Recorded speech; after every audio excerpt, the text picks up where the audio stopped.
Tell me, do you like ghost stories?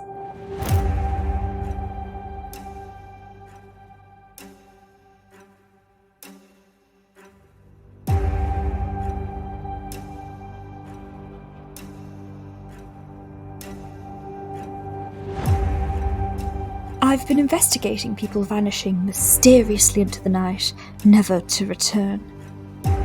It looks like I've found out where they've been.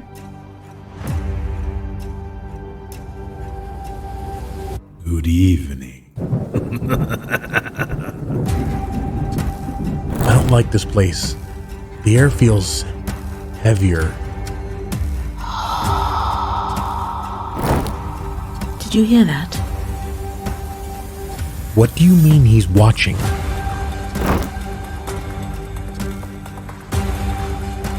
In this place, nothing is what it seems.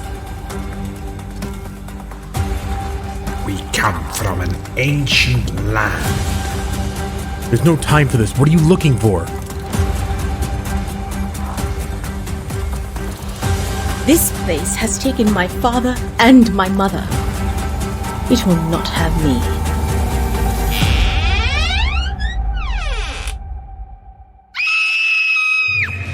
We gotta move, now. Oh, I do love a good mystery.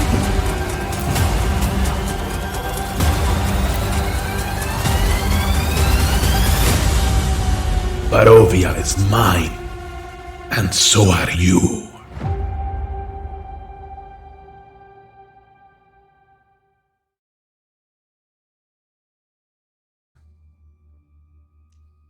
Hey. Hello, everybody. Welcome back. This is our part 2 prequel to our Strahd campaign. Take it away, DM.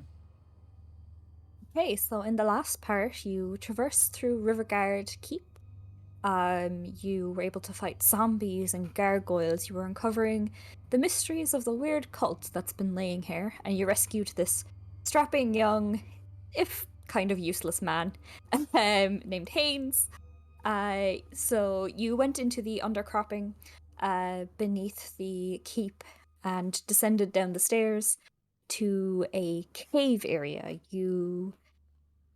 It's not very stuffy. There is actually quite a breeze coming in through these caves, a bit of fresh air. You can almost still sort of feel the sea air on your back, but it's incredibly dark down here. The only light source that you have is the glowing light of John's sword and the fire that Haynes is continuously producing from his hand.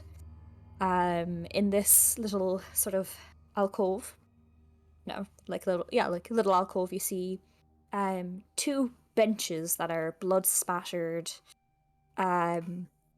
They smell quite bad. They smell very, very bad. And other than that, you see sort of two passages leading outward. You see one over on this section. It's very small. You could definitely fit through it, but it would be a tight squeeze for John. For sort of Cassariel, the doctor, and even Haynes, it would probably be okay, but John's going to probably have to struggle to get through there. The other side that you see is over here, and that's a much more reasonable passage. Dimly lit, you can't really see what's down there, but there's your two options. Now, what are you going to do? You said the benches had blood on them, right? Mm-hmm. All right. And it smells, right? That's pungent. Mm-hmm. It smells rotten. Perfect. Okay. So coming down, that obviously immediately catches my attention. The doctor would like to put his finger in that and put it on his tongue to check whether or not I can discern anything from that. Okay, so you're going to give me two rolls for that. You're going to give me a medicine roll to just see what you can figure out from the blood as it is, and then you're also going to give me a constitution roll because that's fucking vile. And Marissa and Daniel, you're also going to give me a constitution roll because you had to see this. Did we lower him in here because I don't want to see this. Mm-hmm. So that's very interesting. Let's see what this is. Is it a saving throw or just a straight roll? That's a good We'll question. call it for you two. It's a Constitution saving throw. For the doctor, Okay. it's just a Constitution throw. Yeah. got it. I'll start out with my medicine check. That is a 16. 16. So as you're sort of like to it and you're like tasting it, you get sort of like a sense that the blood here is rotten, not due to like age or anything like that, but due to sort of an arcane energy. Like you would have noticed that, like in your time being sort of a grave digger, robber, and animator, that the creatures that come back aren't exactly right, and this blood kind of reminds you of the sort of not rightness of things you bring back to life. Fair. That's what you'd say. For the Constitution, was it a save? Yeah, it's a save. Cool. That is a +2. That is a 15. Okay, it's disgusting, but you've tasted worse. That's All a right, very fair assumption. That tracks. For sure. Marissa, what was your Constitution save? Well, first of all, Cassariel is going to look at John and go, like, just mouth, what the fuck? And it was a 16 for me. 16. Okay, so you watch him do this, but honestly, him scooping out that eyeball earlier was a lot worse, so you're able to just hold it down, the iron stomach. John? I wasted my good roll and got a crit on my Constitution. And That's hilarious. Can I flavor it as I didn't see it? Yeah. Okay. So, yeah. You see Cassariel sort of make a face, and you're like, I know that I can't look there. Haynes, on the other hand, got a 5, and you watch him just sort of throw up his guts into a corner, and he's like, like he has seen some rough shit in the past few days. He's watched a castle full of people kill themselves, and he is in a bad condition. He is not doing well. He sort of gets up queasy and like green in the face as well, and he sort of looks over at the doctor and kind of looks as if he's regretting maybe who he's chosen to have as his saviors. Haynes, So- you're making this place worse than it already is. It is important that we know what is happening here. This blood. Do you remember Friedrich? There are more like those around here. Doctor, I understand your methods are off, but couldn't you have just taken a sample instead of what did he smell it or what did he do? Sorry. Right in the mouth. Right Oh, in there. God. Did. We don't have time for the pleasantries of science. We are on a time. Well then, did your analysis give you any results of note?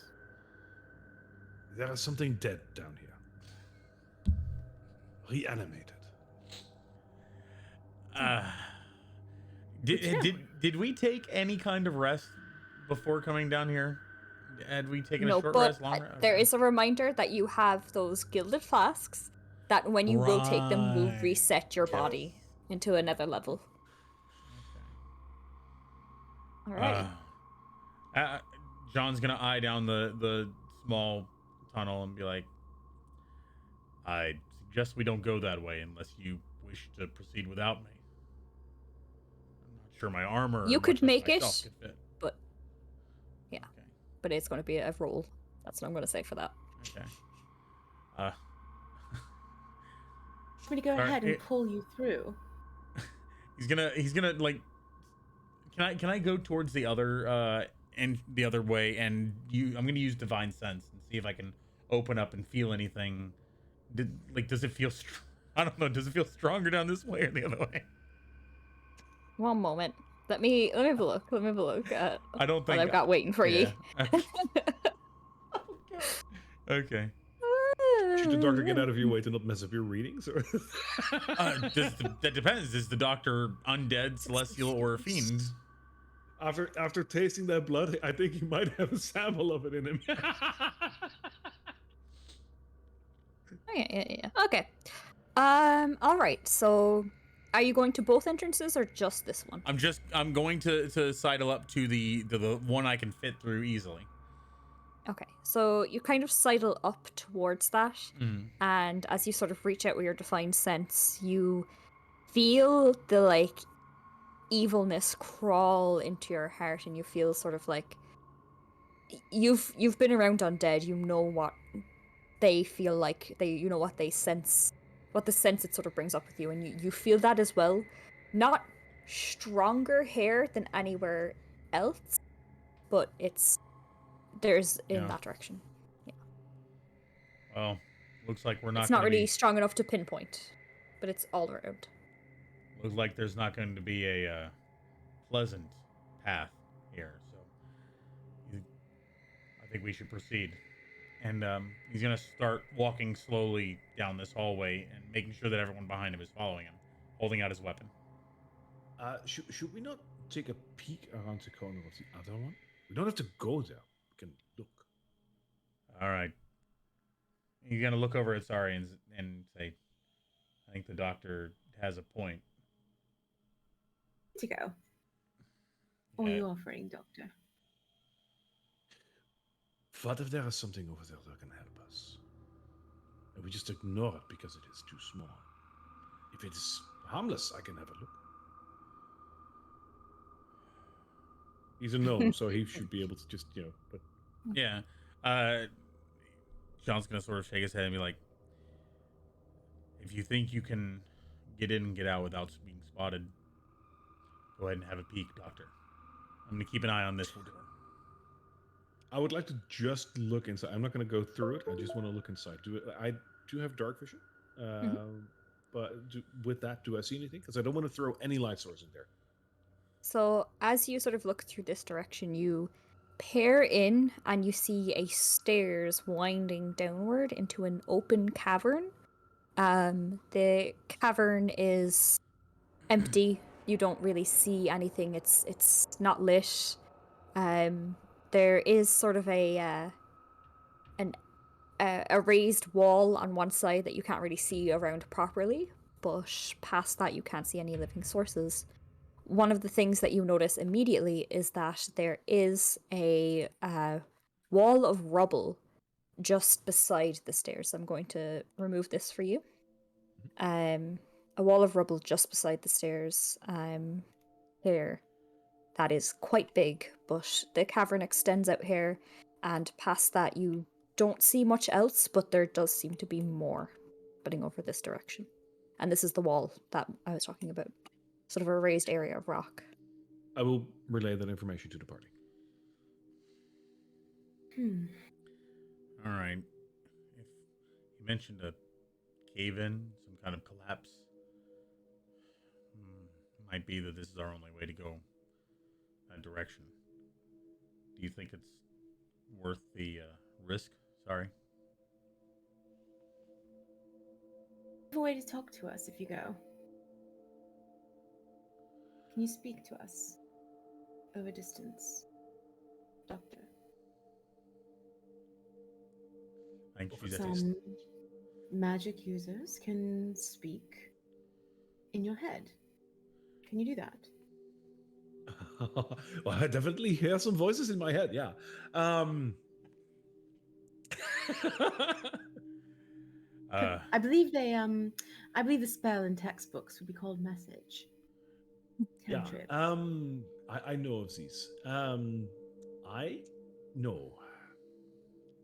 I think it would make sense if we're going to go one way, we should try to all go ourselves. I can probably can always squeeze come through back. that if I have to. Put a scratch on this armor, but it's got more than a few scratches on it already. How are we all looking? With our eyes. Yes, Doctor, thank you. All of you roll a d4 for me. Oh, God. Oh shit! You're gonna actually make us take I don't psychic have a damage for D4 this. out. Absolutely. I got a 2. I got a 4. God, I gotta get a D4. Hold on. Okay, here it is. 2. All right, you two take 2 from your health. The doctor, you're immune to your own jokes. And Haynes Oh has my 3 God, health this is gone, and he's deadly. looking not This great. is deadly. You sort of see I'm Haynes sort of going like cringe at that, and is like, I think that hurt worse than like some of the attacks I've gotten. I'm Oh, gonna God. rub my temple and use lay on hands to give me back 2 health points. Just stay where I'm at. Alrighty. I think I think perhaps we should just rest for a bit. Get our strength back I before we move on. Moon's rising, Haynes says. yeah Moon's like rising, and he's meant to do it at the moon tonight, and we I really have to We find those Master Ilwyn. flasks. Yeah, if we encounter something really terrible, we'll just take the flask. How long does it last? I think- Haynes? yeah, Did you say? It lasts for an hour. Oh, an hour. well, we may only be living that long, so Only take it if it's really bad. I think we Really should bad. I think we should head on it. Doctor, if you'd let me take the lead. Oh yeah, and he steps aside. Right. So I'm gonna try to squeeze through this gap, and I'll put down my weapon and ask them to pass it along to me after I've made it through. Okay, can you give me an acrobatics roll, please? Can I just like give you a 2 before I even roll it? Just that's what. Oh, 17. Never mind. Not bad, not bad. So you squeeze through this passage, and it's a bit like finicky with your armor, because your armor is basically this hunking tank that's grating through these rocks, that sort of poke out and jag out, and you're just kind of barely dodging them. Like, you're lifting your leg up in a weird way, you're holding your shield out, you're kind of like crawling through it in a very like fun little manner, until you reach the other side with only kind of scratched up armor and no sort of visible damage to the wall or any of the possible exits you might have. So congratulations, you made it through. Alrighty. All right. The rest of you can go through easily, as you're not so tanky as John. And you descend down into the darkness of the stairs. As Just So the doctor point. looks at Cassariel and says, "After you, my Liebchen." Okay, doctor. Yes, she speaks that, whatever that language is. I think it's Abyssal, right? Oh, Is that yes. Abyssal? Oh yes. Haynes is going to Perfect. scoop by the doctor as well, because he's like, if anything comes out, I want it to him first. I'll toss John's weapon back to him. What do you have, a sword right now? It's a maul, so it's basically a big ass hammer. Come on. Okay. All right. I'm gonna. How tall up from the floor are these stairs? Good, like 8 feet. It's not that narrow. It's quite a big opening for a Okay. cavern. So I'm gonna sort of hold out my my maul over the gap just to get more light out there and try to see what's out there. And as we walk along, and jump down. Off You see a lot of, you see a lot of what the doctor saw. You saw this sort of open, empty cavern. The smell is fainter here, and sort of the residual sort of sense that you reached out with is beginning to fade. You don't feel as much of that evil undead energy here. You just feel sort of creeped out by the entire area. It looks incredibly disused, like it was not really thought about. So, Yeah. one thing I noticed when I looked inside was, the rubble and whatnot, but like this particular part, like that wall, I only glance at it from out there because it's hard to see. And now that I'm getting closer, does that look like it's part of the cavern, or does it look unnatural to me? It looks unnatural. I would like to take a closer look. Okay, give me an investigation check. As you pass by me, I'll place my hand to your chest. It'll glow a little bit, and I'll say, "Silver Lady, guide you." That I like it. felt pretty nice. It does. That sounded like guidance, indeed. Guidance, yep. I just Add a want to make D4. sure. Okay. Investigation check, right?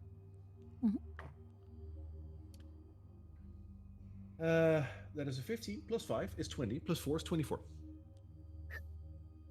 You see it immediately. You sort of get closer to this wall, and as John's like light flashes over it, you start seeing these little like specks and little like flecks and shine and shimmer.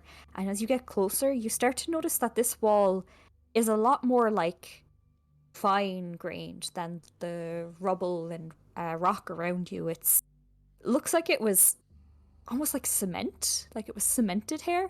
And the glitters and the gold that are in there sort of trigger the memory of pirate hoards and pirate treasure being hidden down here before. And you get the sense that this wall is encapsulating a lot of treasure for perhaps a pirate to find at a later date. If you could find a way to bring down this wall, the treasure is yours. He immediately turns to John and says, John, Yes, Doctor? that big hammer you have, huh? Oh, this whole thing? Could you try and, like, give a good, like, whacking against this wall here? I believe there might be something here. He's going to look over at Cassariel again. I think I can oblige. Just an idea, spitballing here.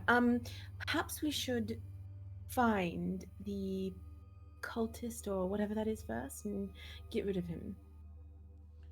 Because if it's like, a dragon, right, he's not going to be very happy if we take his gold. Do you think this is a door to another room or something, Doctor? What, you want me to hit the wall? I will point out several of those glittering pieces that you mentioned. Just point them out and be like, this seems to be very valuable. We should take it with us. I'm with Perhaps Cassariel on this. If we're going to do something like that, we should probably wait until after this place is no longer a threat. We haven't even cleared this room properly, and he's gonna It just seems like a trap, Everything in life is a trap. But perhaps later. Let's remember this place, but I do want to clear this room before we let our guard down. And with that, he's going to start making his way towards the areas we haven't seen yet, holding up the light. Oh, sorry, I'm grabbing you. Yeah, so as you sort of continue on through this cavern, it's all sort of the same. Again, that sense just completely sort of dissipates. You know that there's general evil here, but there's not the undead variety. I'm going to mention that and be like, the place smells, I don't know how to explain it, less death, if you know what I mean. It seems like more of it was concentrated back where we came in.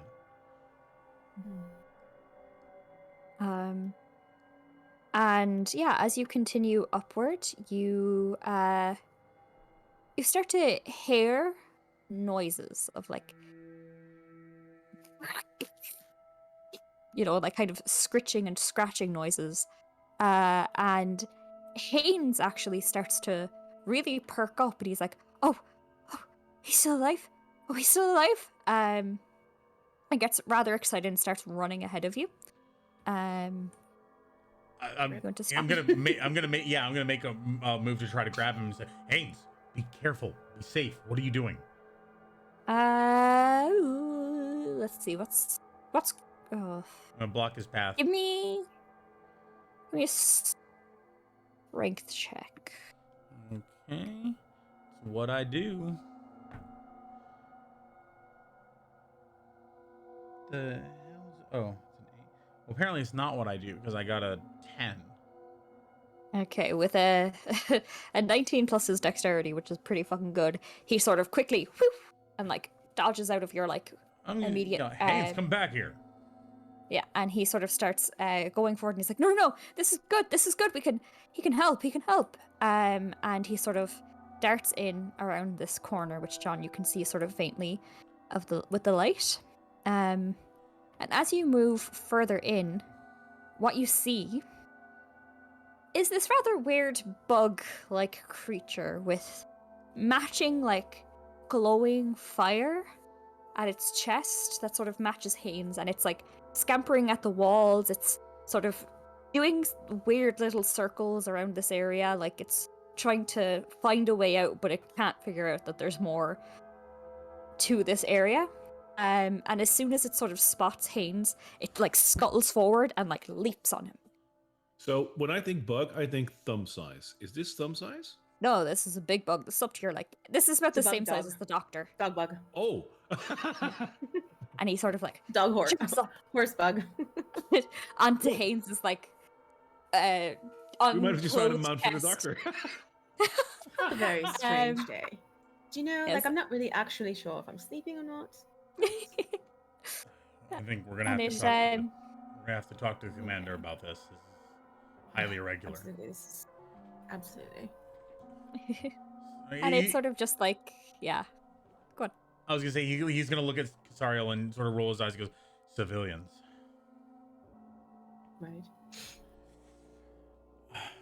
You hear Haynes make sort of like cooing noises, like, "Oh, you're so good. Oh, you survived. Oh, I thought they'd eaten you. Oh, I'm so glad that you're." And he's like rubbing the bug's head, and it's making like chittering noises, like. And he just sort of like calms it down, and you notice that the fire hand sort of like strokes the back of this bug, but the bug isn't feeling any like burn.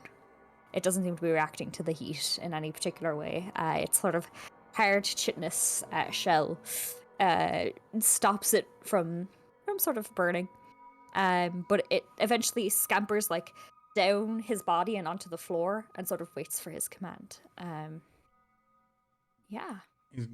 John's gonna look at Cassariel and say, do you think this could have been that automaton they talked about before? Oh. Hmm? I don't know. Automaton? Yes. Haynes is asking you, sort of looks around like, huh? Um, Tell us that. someone was talking about some robotic creature, some automaton. Automaton. Oh, like the automaton. Oh, like a little like metal creature. Have guess. you seen a little metal creature bee? Have you bee? He sort of says down to the bug, and the bug sort of starts going and starts sort of like scampering off this way. Wait.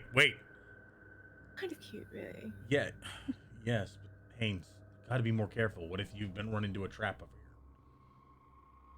here? Well, gotta be careful, but I mean, he'll find a easy trap to find before a we trap. hit him. He's a very clever bug, I promise.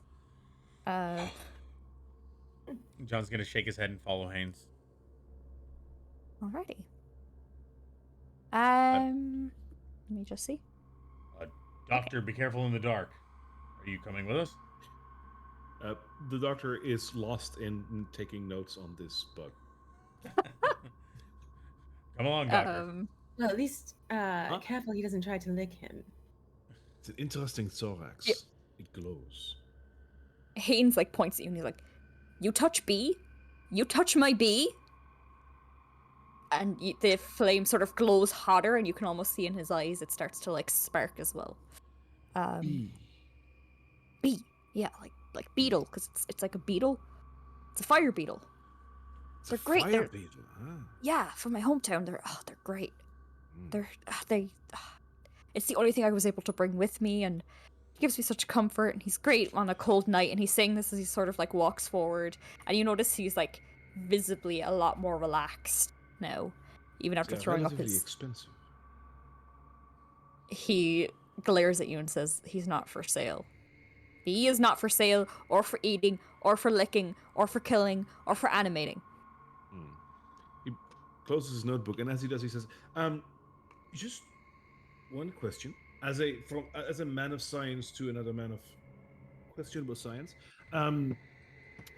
should be expire?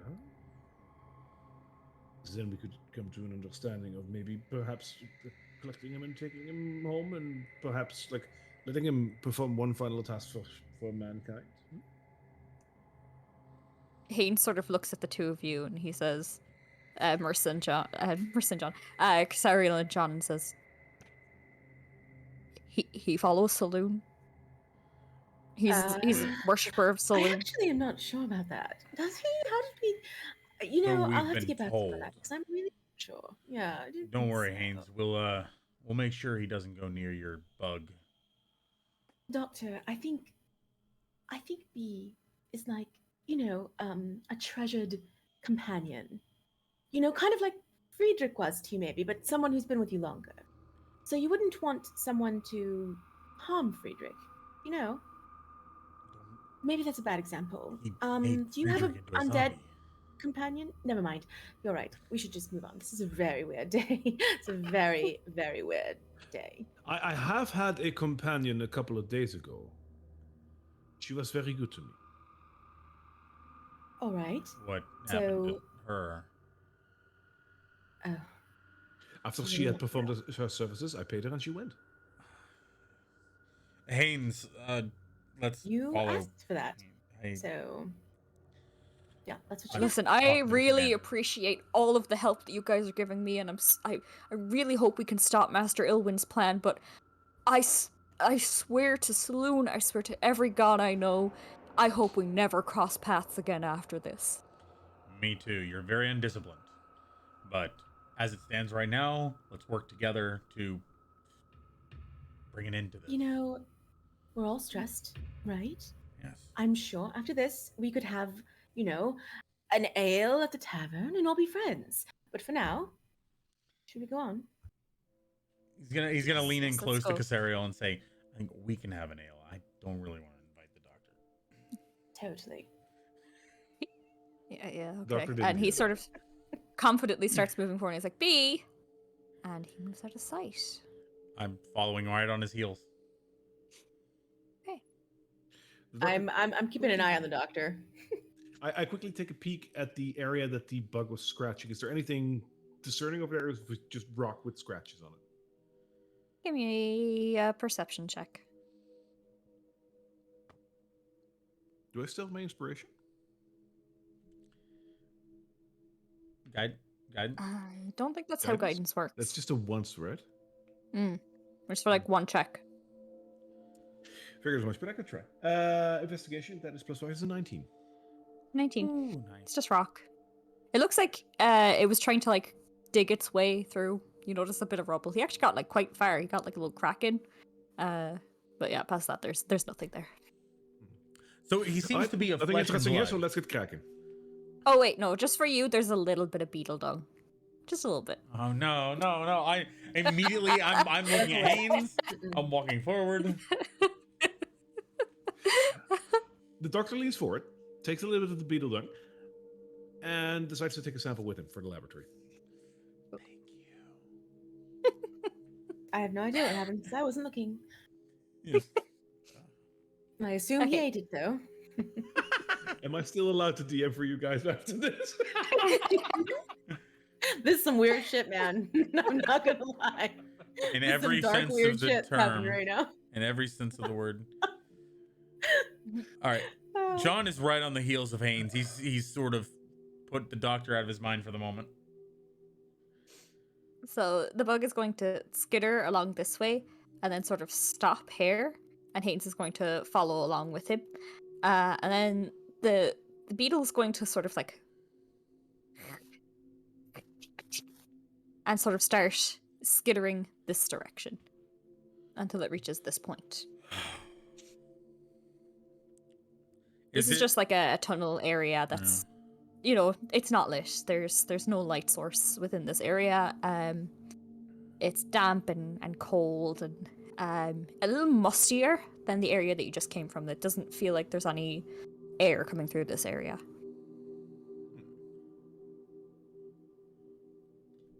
Haynes, you're following your instincts. Anyway, you're following your instinct. So, after you, I suppose. No bother. So Haynes is going to continue along with the bug.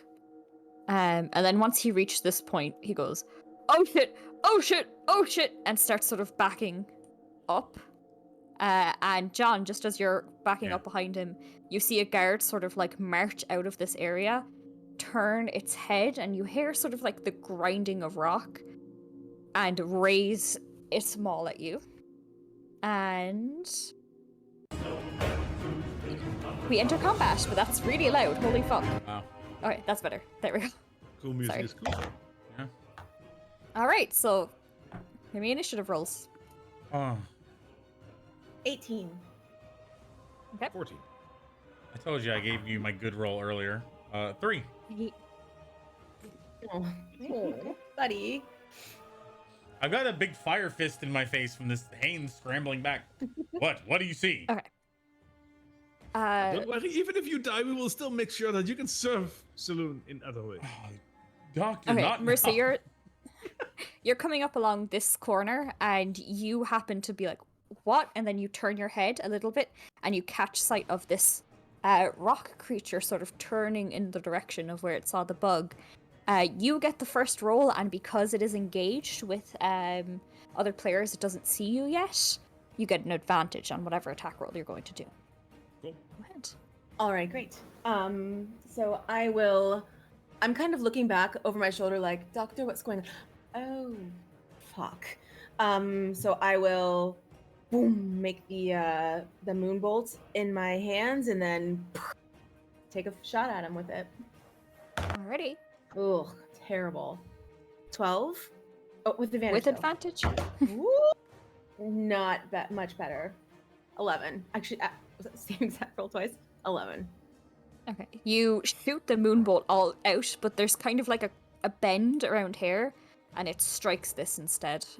It doesn't hit him, but he now turns his head towards you, and you don't hear sort of any words come out, but you hear like a distinct groan. Again, it just kind of sounds like rock grinding together, but in a more deeper register, like it's coming from somewhere deep within. Okay, so for my movement, I'm actually going to walk up and I'm going to say, "What, are you afraid of a little girl?" And then I'm just gonna watch him, and I'm gonna walk back this way as if I'm like trying to run away from him. But I'm gonna stay, you know. Give me I'm an trying to intimidation check.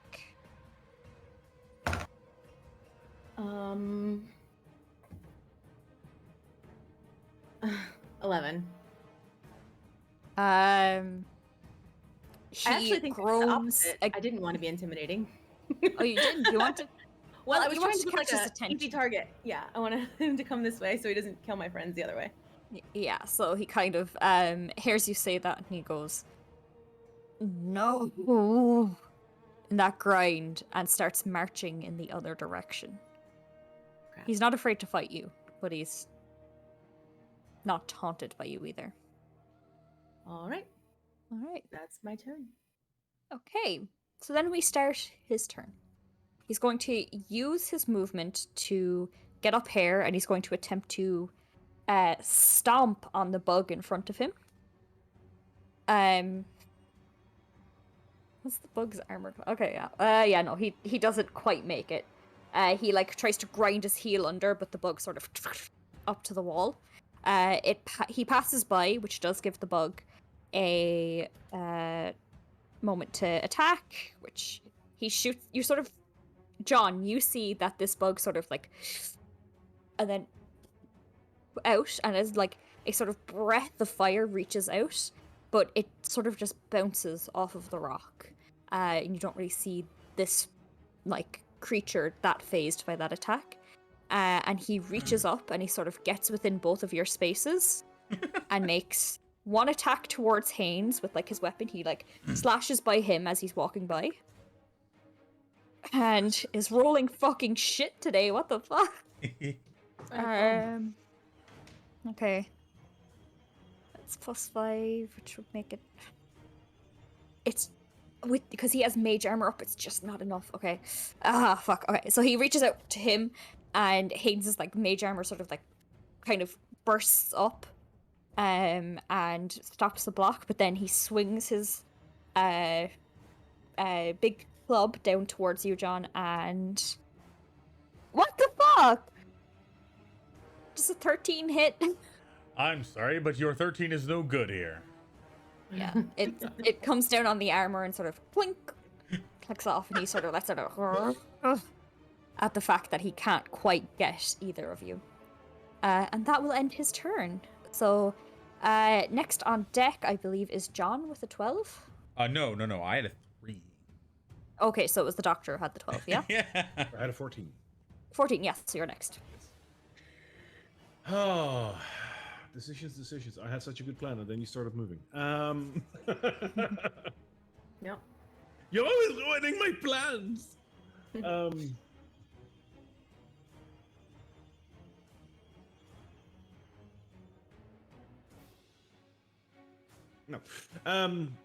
I will scurry this way. So standing like over here. I should still have visual contact with him when I'm standing over here, right?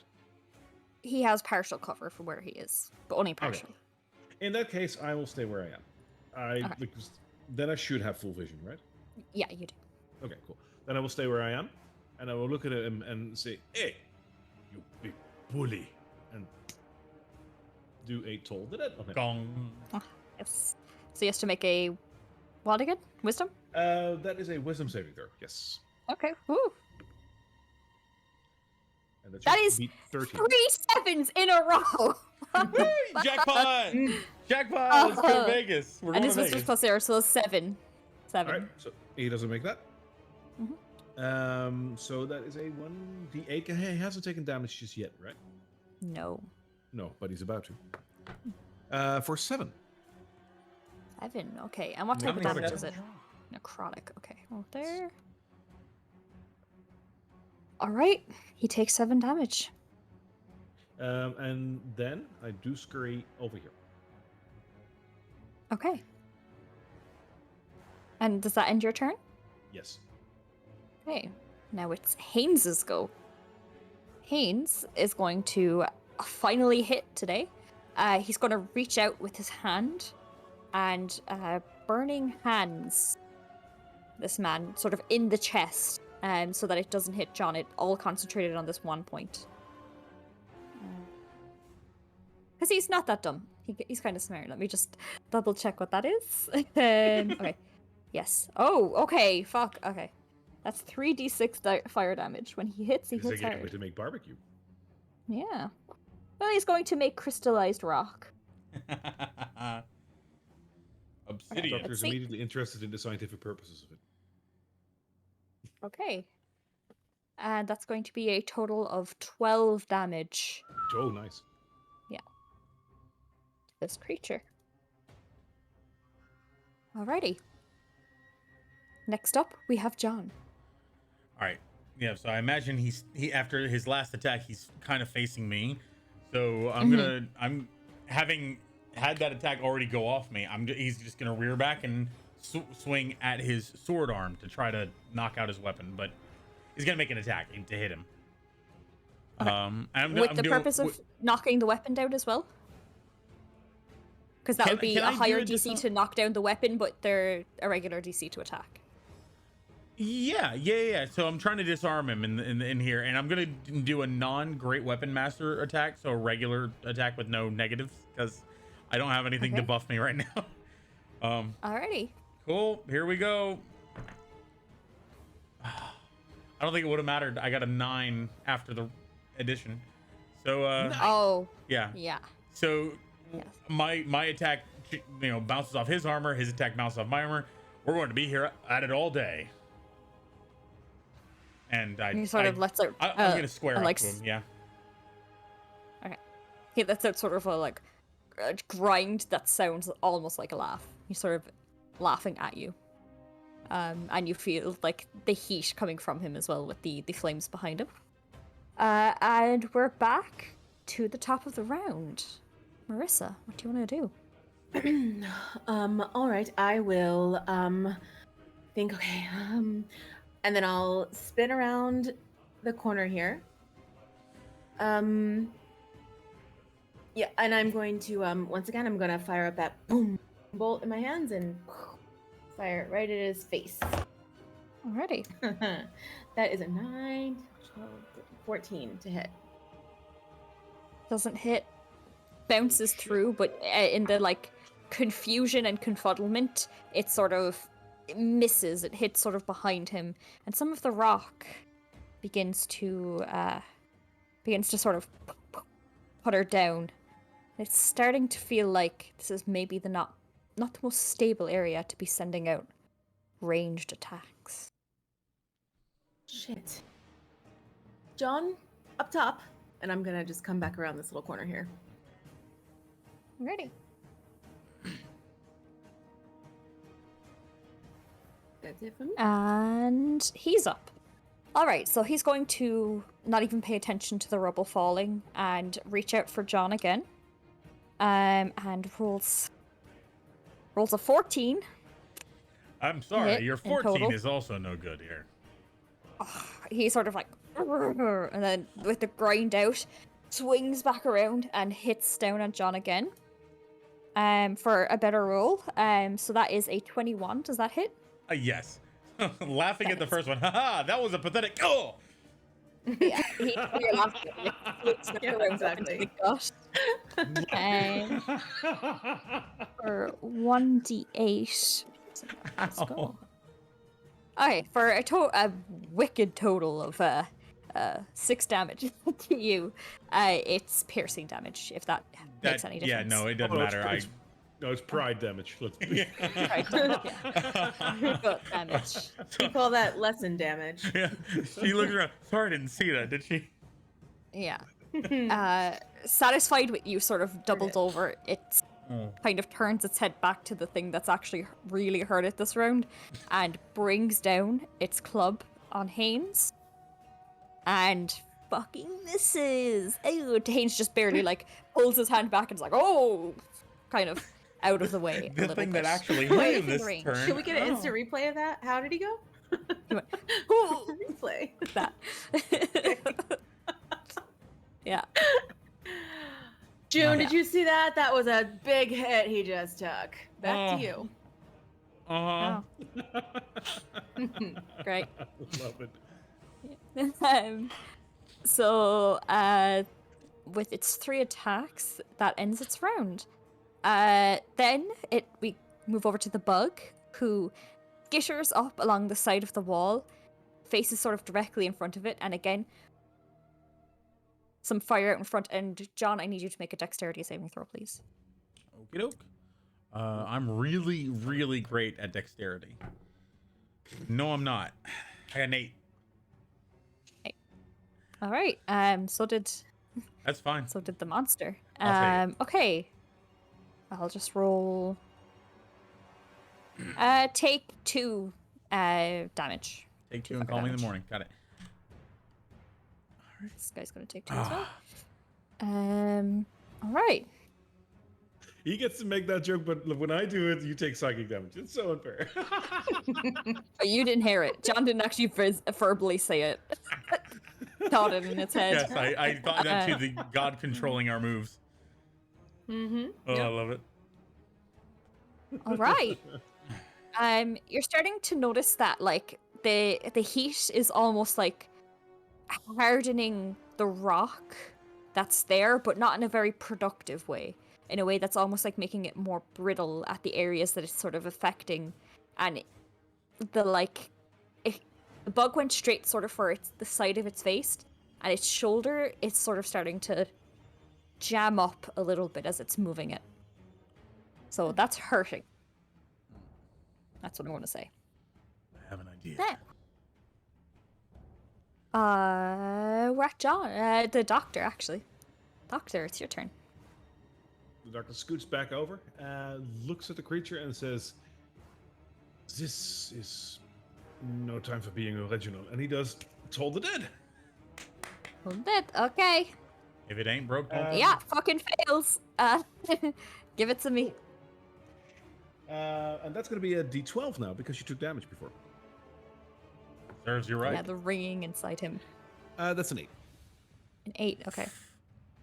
The ringing of this toll, the bell, the dead, is really like you can see it sort of reverberate through him a little bit, and he's a little shaky now. He's hurt, real hurt.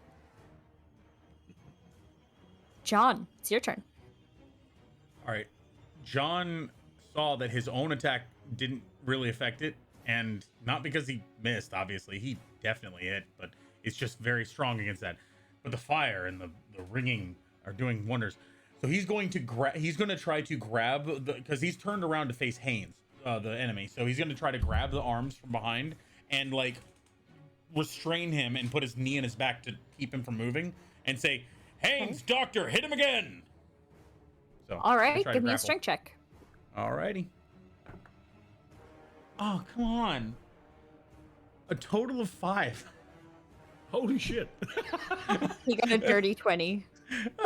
So no. You sort of make to grab at the arms, but you're fighting really hard to gain purchase on them because they're sort of the smooth rock, and he just goes and like groans out at you.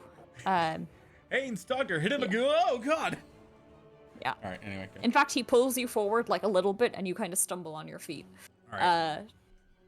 Closer into his space. All right, given that the grapple didn't work, can I, like, dejectedly back away from him a bit? Sure. Are you going out of hitting range? I'm going out of hitting range. Oh, damn it.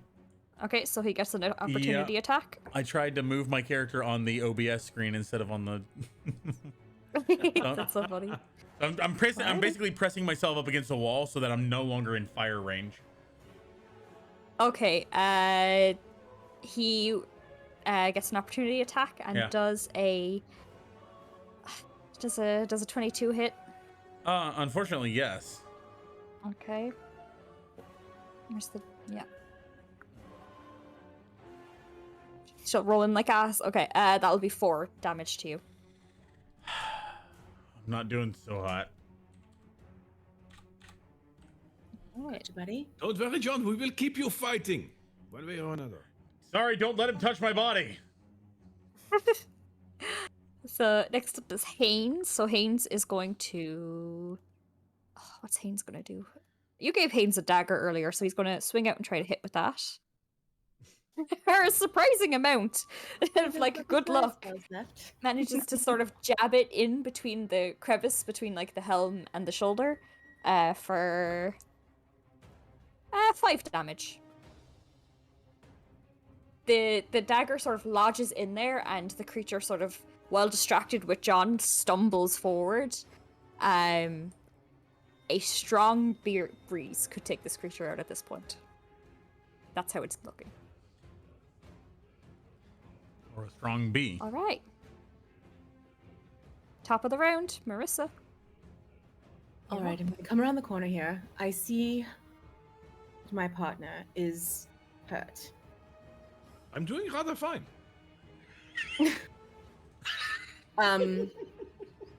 Stupid. Okay. Is the guy engaged with Haynes? He's engaged with John, but it's Okay. not paying much attention to anything other than John, really, at this point. So if you are trying to flavor this as any form of advantage attack, I will give it to you. Oh, okay, cool. Yeah, then I'm gonna come around the corner so that he doesn't have any cover, so I can get in view with him. And once again, I'm gonna fire up my moonbolt, and this time it's gonna hit. I know it. Okay. I believe in you, mother. Oh god. 12. Oh, I have advantage though. Do I? Yeah, you do. Okay. All right. Thank you. 18 to hit. That sure does hit. Great. So Super. I don't even know what Tell me- dice I roll for damage because I've never hit with this stupid spell. roll your damage just so you get the flavor 10. of it. Tell me how it goes. How does he drop?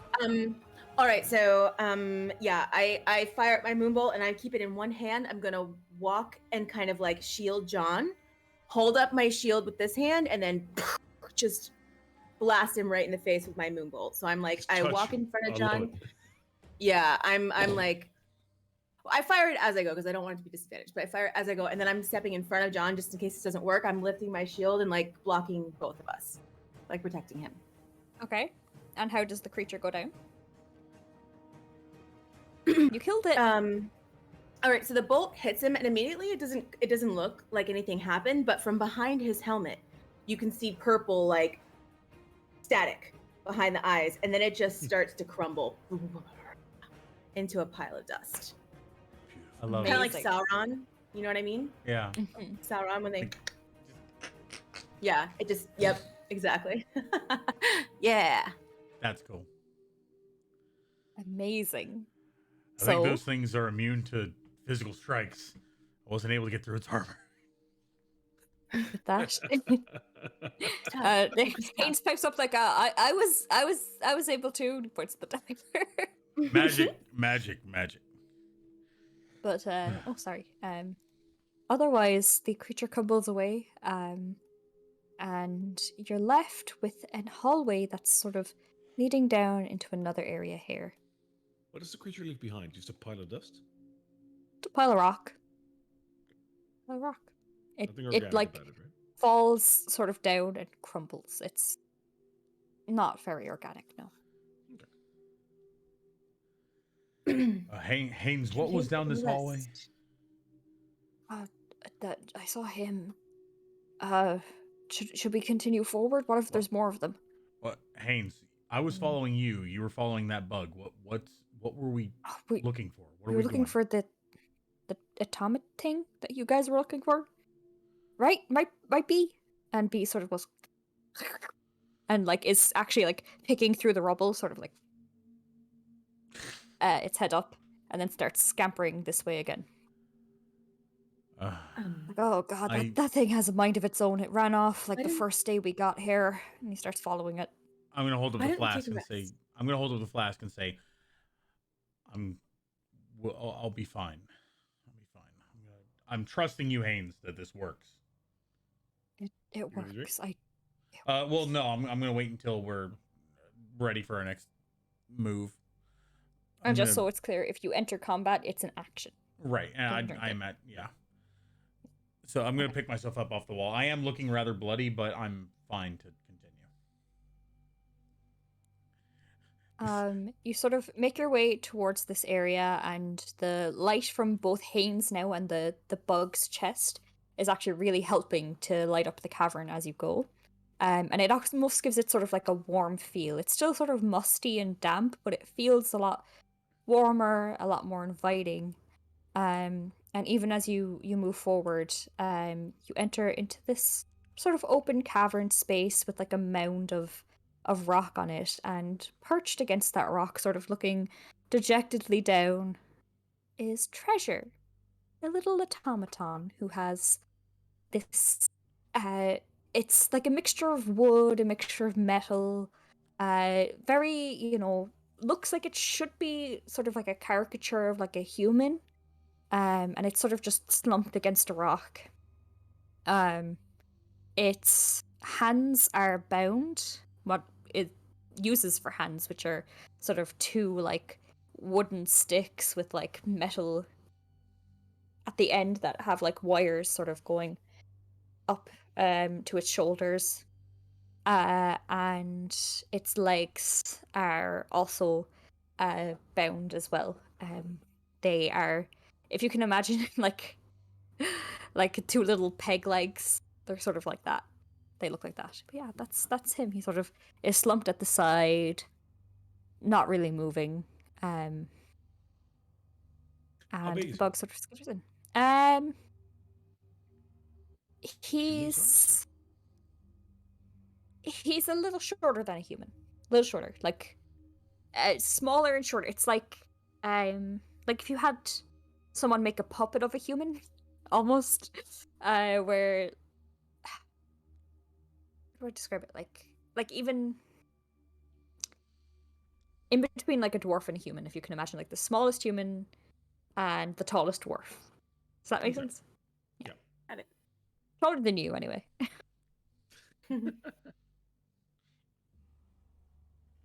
Yeah. So what are you going to do? John's going to, if he notices, he's just going to sort of back, like lean against the wall and say, "After you. Seems like your field, doctor."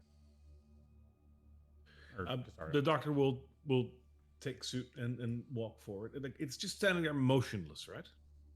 Mm-hmm. Completely motionless. I will just walk around it immediately, like just ignoring any sort of like hello, just walking around. Standing behind it, is there any sort of like latch or something that I can twiddle with?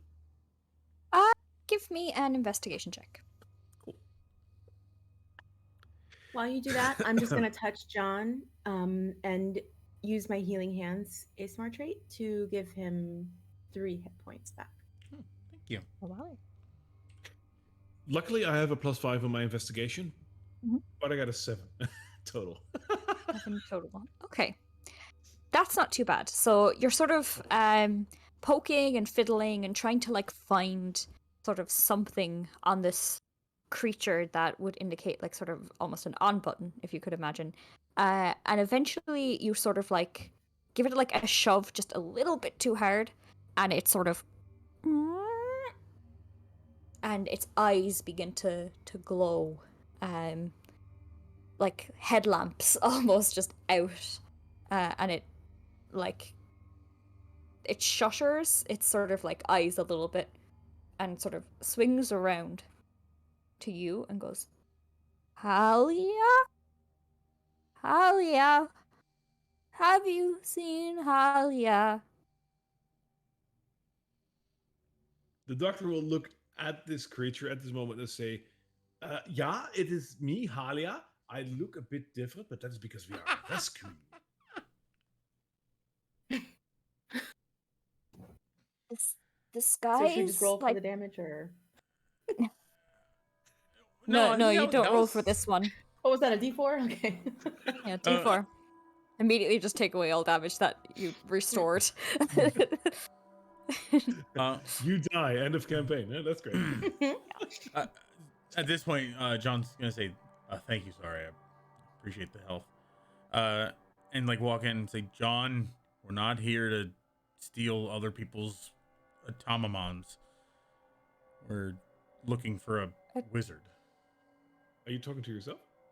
Oh, sorry, doctor, we're not here to.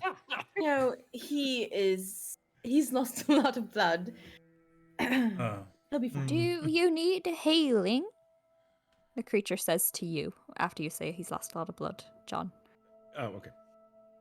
What do you mean? What kind of healing? Sorry, can't stand it. Get in there. It like tries to like move up, but its hands and legs are sort of bound.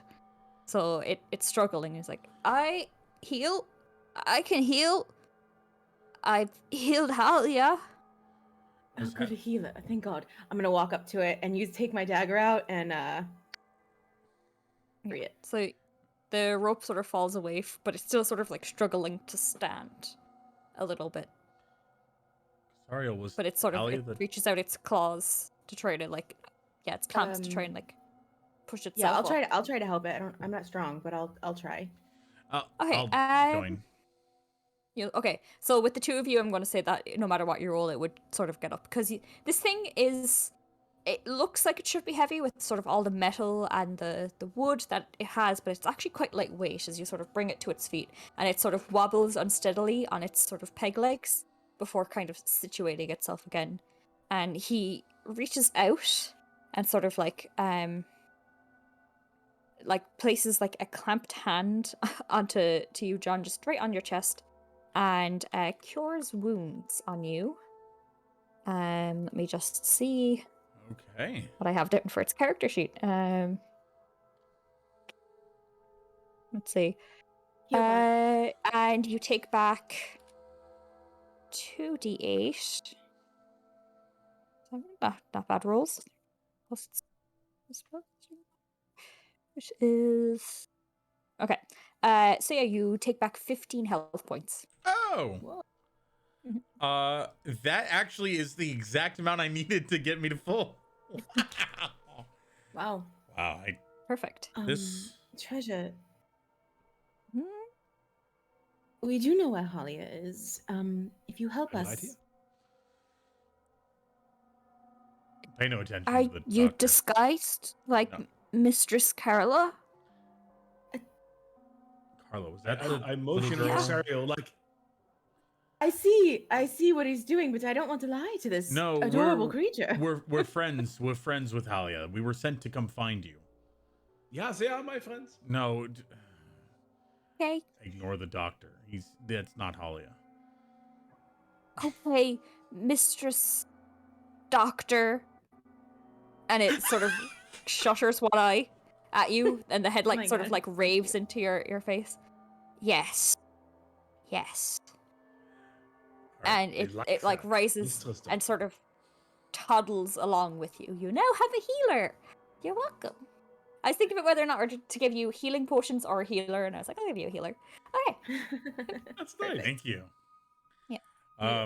Well, clearly this wasn't the way to the was it Master Azel? Master what?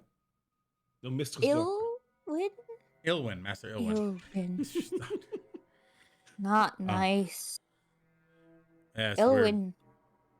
And he sort of starts pointing down at the rope. Ilwyn did Oh, that. he's the one that tied you up.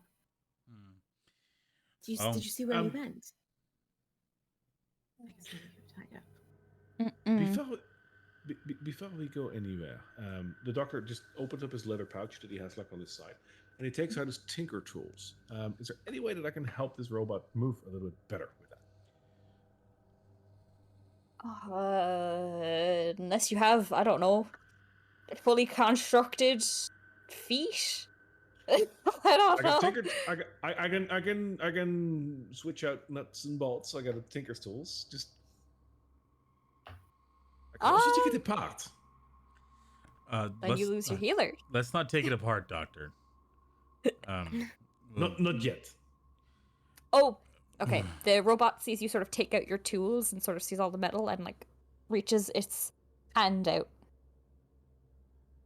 for I'll give it 2 screwdrivers out of the 4 that I have. It takes it and its jaw sort of into its mouth, and you hear like grinding and crushing as it like that, and then eventually it like clink clink clink clink clink down into the body, and you hear almost like the fizzle of acid, and it sort of is the headlamp's go a little lighter, like it's a little brighter now.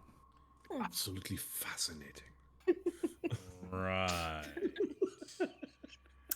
Anyway. Weirdest day I've at work ever. Yeah, John basically back goes, the way we came then. Pulls up complete crunk and goes, right, and just sort of turns around and starts walking away. Come along. It is eating screwdrivers. That is pretty metal. Yes, I didn't hear that. I didn't hear that. Of metal. I used thaumaturgy to mask that joke with a bang on the cavern door. You guys are fucking scared of me. John just sort of like puts his hands up and he's like, I'm blocking this out actively. Totally. Back the way we came. Haynes, come along. Treasure. I suppose come along with us. And wait. Okay. We're gonna make our way back to the stairwell and go back into the initial room we came. All right. Nothing happens on the way back. You know, past the pile of dust. It's all good. I want to give I'm not going to inspect it. I just want to give a cursory glance at this like pile of mud or something, whatever the treasure was leaning on. Do I notice anything? Like, I don't want to investigate it. Like, it's just a glance at it. A glance at it? You took a good glance at that rock creature earlier. And as you glance at this again, you get the vague idea that this might have been someone at some point. Maybe one of those creatures. Or it could just be rubble. One or the other. Okay. So I'm going to say you all end up back here. And John, will you just make another acrobatics check for me? But the DC will be lower because you've already sort of traversed this area again. Just so you don't get too worried. What happens if I critically fail? Because I critically failed. God. The cavern comes down on you. Tell me, do you go first or last? I think I'm leading because. You're leading? Yeah. Okay. I'm making my way downtown, walking fast. Okay. And Cassariel, are you right behind him? I would think probably so. Mm-hmm. Okay. All right. Well, okay. Cassariel, will you give me? Stuck. Can you give me a push? Yeah. You know what? I'm gonna say with a critical fail, you sort of get yourself sort of jammed in there, and then you can't really move forward anymore. You are the blockage in and of yourself. Stuck. Are you stuck in this passage right now? I feel like the chains may have gotten caught on some of the rocks. Yeah. Did they? She's loving this. Yeah, This is hilarious to her. he's gonna try to pull back, Oh, you and are he's never so stuck. living this down. Never. You're I will stuck, remind you of right? this forever. Thank you for your support, Cassie. It's wonderful. Call me The Cassie doctor again, and I quickly will grabs give you his- hair. The doctor quickly grabs like his magical tome and starts flipping through the pages for the page that is describing how Tasha's caustic brew starts working. I start trying to push him through. Sorry, please push. Okay, give me a strength check. Okay, I'm gonna guide myself. I'm gonna say, "Oh, Silver Lady, I hope first of all, I hope you're watching this. Second of all, please help me." Okay, that is an 11 plus a d4. Oh no, what do I do with it? I'll go back. This is a caustic 4, brew. 12, 15. 15. Okay, yeah, that's enough to sort of jam him through a little bit more. He sort of catches near the end and eventually just tumbles out. And as he tumbles out, John, I need you to lower your AC by 1 because it really does tear up your armor quite a bit trying to get you through. And that was a critical fail. Alrighty. There's no sort of yeah, lower it by just Right, 1. yeah, I'm just gonna That's make it probably the easiest thing to do. I'm pretty sure the caustic brew would have eaten your armor so much worse. Yeah, pretty much worse. You could have no armor. So you have just kind of damaged armor. Oh my god, what kind of nickname can I give you now? I'll really have to think on this. Do you remember that time we were in the cavern and you got stuck? I can't recall. Was it in between the doctor that we were guiding eating muck off the ground, or that large creature that ate screwdrivers? It wasn't muck, it was blood. Haynes, come along. Yeah, yeah. I believe it was muck in the beginning. I don't. You had muck off the. He's just gonna like cover his eyes and just sort of walk through the next place. Please kill me now. He gives a sort of grin at Cassariel and says, "Well, it tasted like muck." Yeah, I'm gonna walk forward. Kind of that like nervous like. Like. Okay. Let's move on because this is fucking scary. Okay. So, John, as you like kind of trudge forward, just trying desperately not to think about the Can you embarrassment make that's it? happened. Is that clear Uh, enough for you, John?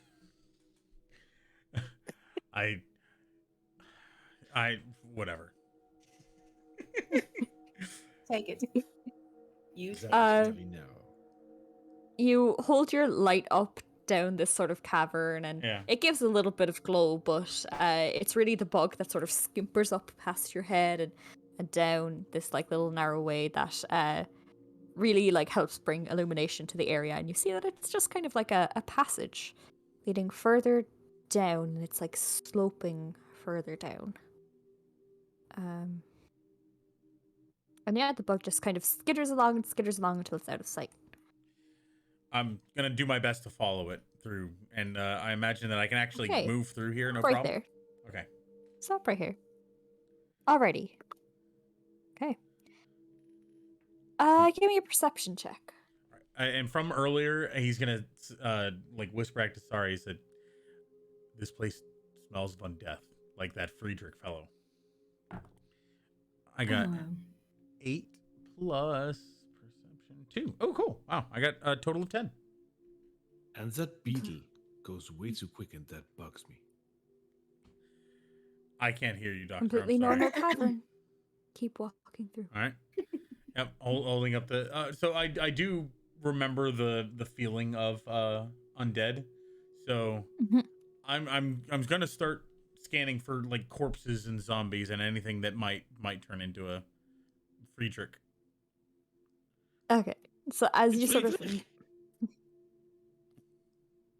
as you move forward, you're sort of in this passageway. There's really nothing that kind of is of note, but as you reach the end of it, it opens up into an area like this, and you notice the bug is now sort of like crawling into this corner very, very quickly.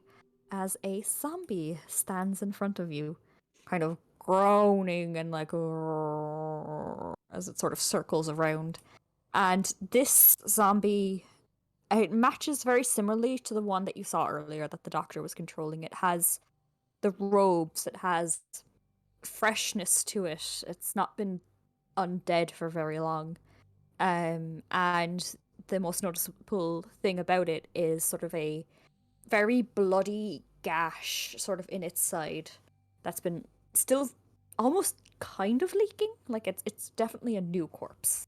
Intriguing. Yeah. And it All sort of right. makes its rounds and it starts going towards the where the beetle just found. So for the moment it's still distracted. What do you want to do? Leakage is life. I'm going to ignore the doctor Probably not and still stuff. I'm almost positive. I don't know actually where he came from. I'm going to make essentially hand gestures to, given that we both in the military, to like say one hostile in the room ahead to sorry, not making any sound or not verbalizing anything. Yeah. I'm gonna give him a gotcha. Roger. Signal. Oh. I'm gonna okay. What's the holdup? Hayden says behind you. Oh, we have Good. there's something in that cavern up there. He turns to the doctor. There's something in the cavern up there. What is up there? What's up there? And it passes to What is Treasure, it? and Treasure goes, "What is it?" Is the bug giving off enough light that I can see the zombie in the cavern, or is there light in the cavern? You saw it as it was skittering sort of past the cavern. You saw the zombie sort of chase after it. Okay, so is the cavern ahead dark? Basically, is my illumination the only illumination? Yeah, for the moment, your illumination is the only illumination. You sort of see like an area around here. Past that, Those are it the sort bug, of right? teeters off into darkness. Okay. The bug itself also gives off some light, right? Yeah, that's where that light is coming from, just around this Yeah, yeah, area, because it's scampering sort of into a crack in the wall, and its chest is facing forward because it's trying to get away. So I'm going to gesture to Cassariel, and basically this is I imagine this is something we've pre-planned before, but the idea is I'm going to point to the weapon, make an off gesture to essentially turn off the light, and then point to again on, and then hold up my hand for 5 seconds. And so essentially I would like to turn off the light and then walk forward as far as I could go, and then in 5 seconds it'll turn on as I'm making my first strike. Does that sound? I'll drop light on the weapon. So I'm gonna walk forward, and then on the 5th second, if I haven't been seen, attack with light. Okay, I have to touch it. Oh, shit. Touch spell. Okay. So just hold it up to me behind me. I'll touch it and then you can whack. Yeah, hold it behind me. As soon as it lights up. So I'm Okay. gonna say, as you're going further down, I just rolled to see if the zombie would have seen you, and it has not.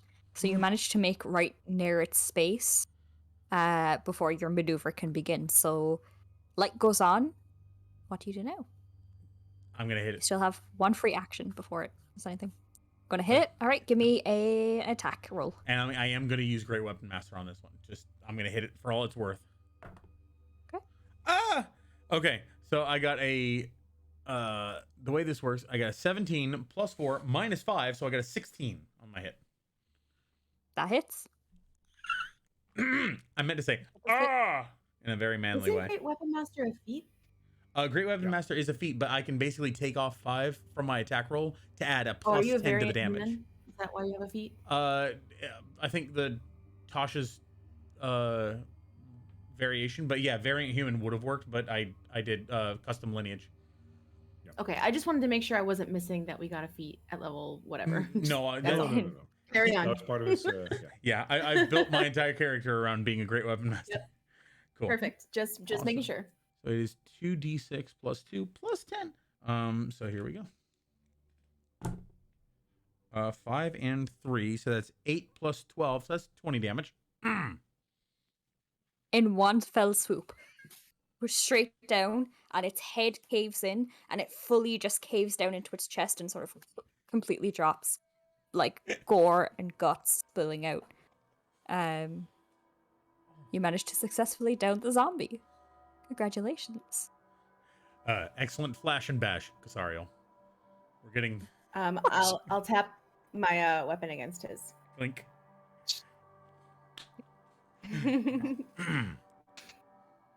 Is there danger? Is there any more danger? I'm now holding up the light that I noticed. Yes. So as you further enter the cavern, you still sort of hear the scampering of the beetle trying to get away. But as you sort of hold the light up into a cavern, you don't see any more danger. Nothing really is in there besides obviously this now completely mutilated corpse. What you do notice is there's several sort of like winding off areas. Some of them look a lot bigger than others, like these two over here definitely look like they lead out to something more. And as you sort of further get into the area, you notice there's some other kind of what looks like could have been passages at some point, but they've caved in now and they're almost like cracks. You get kind of the impression that this isn't the most stable of places. But that's what you've been getting the impression of Riverguard as a whole. I'm gonna sort of sidle into this little crack and like wave forward and say it looks clear. All right. So the party sort of troops out. The little like of treasure, and Haynes is like quick step until he can reach his bug, and he sort of scoops it up and is like, "We're gonna be out of here soon. We're gonna be so out of here soon." He looks down at the zombie, sort of queasy, and quickly rushes to not look at whatever the doctor's going to do to the zombie afterwards. And kind of comes over to this corner. You and can starts read my looking at this mind, as I passage. want to try and read his. Can I take his brain? The one that John just smashed in? Yeah. Okay, you can scoop up the bits and pieces of it. I mean, you're pulling sort of cranium out with it and skull. But yeah, now you have like basically a fleshy mound that probably would have been a brain. Fleshy Forgotten. mound. Just when you thought somebody taking someone else's brain couldn't get worse. Wonderful. I'll put it in a burlap sack that I have with me and stuff it in my leather pack. Thank you. It drips of blood and is quite disgusting, and now you have It that does. in your inventory. Congratulations. Wonderful. Thank you. Okay. As So yeah. you do. Oh. Can we take a quick drink, pee, and all those things break? Yes. Yes. We'll be back to the tale in a moment. Cauliflower. We're back, everybody. Welcome back. And then he said Cauliflower. potato. Oh, hey. Hi. Hi. Oh, we didn't know we started the recording already. Hi. I'm taking this seriously, guys. We're not. Having fun, guys. Fluffernutter. Back to you. I've never liked those sandwiches. Okay. Yeah, take it away. Yes, we were in a spooky cavern. You've now collected a healer in the form of a little robot automaton guy. You've also collected a little bit of extra firepower in your arsenal with this little beetle boy. You've just completely smashed in a zombie's brain, and then the doctor scooped it up and put it into his backpack. You are now presented with sort of an area that looks like it was kind of cracked into this underneath area. This caving sort of section. Cracks are in the wall. It doesn't look particularly stable, but you do notice there are two sort of paths leading out in two directions. Where would you like to go? What would you like to do?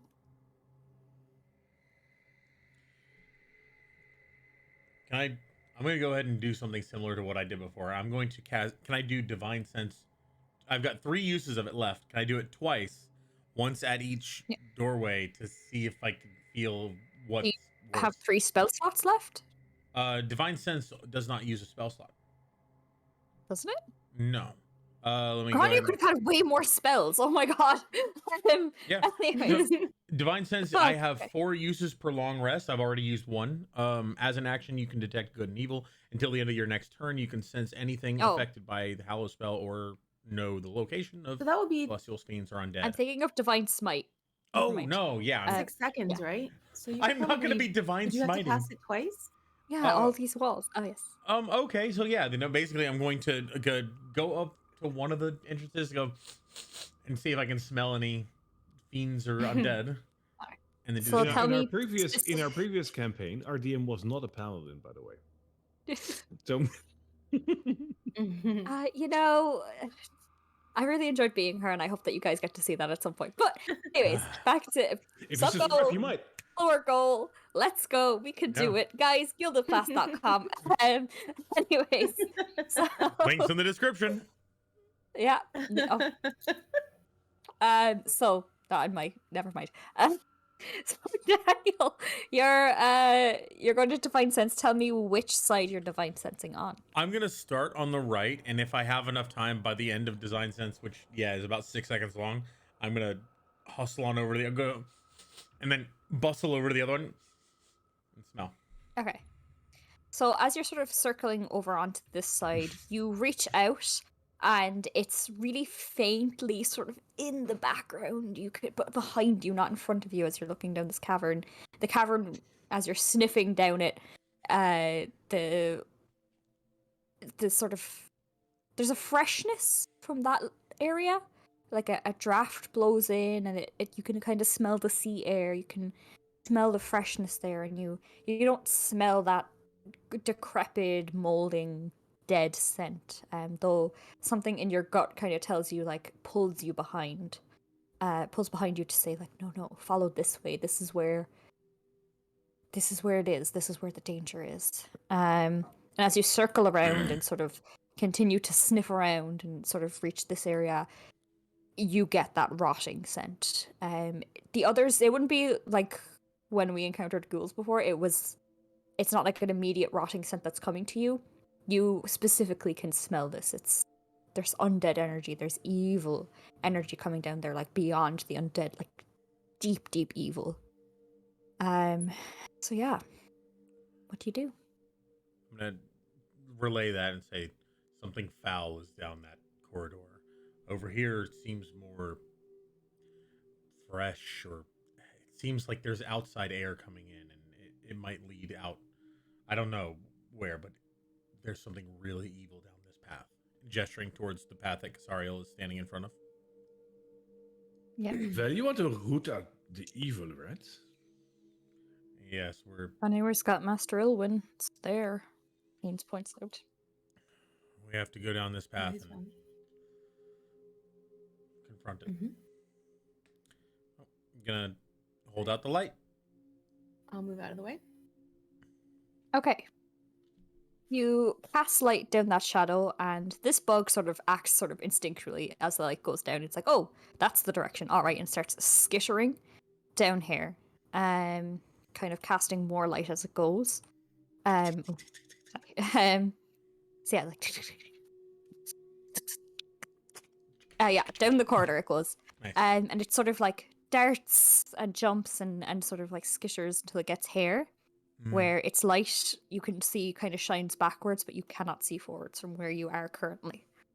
And as you kind of get forward, the lingering kind of remains of your divine sense, you can really like feel the smack of it into your face of how evil and undead this area is sort of starting to feel. Come on, everybody. It's waiting. Potion in hand. Like science.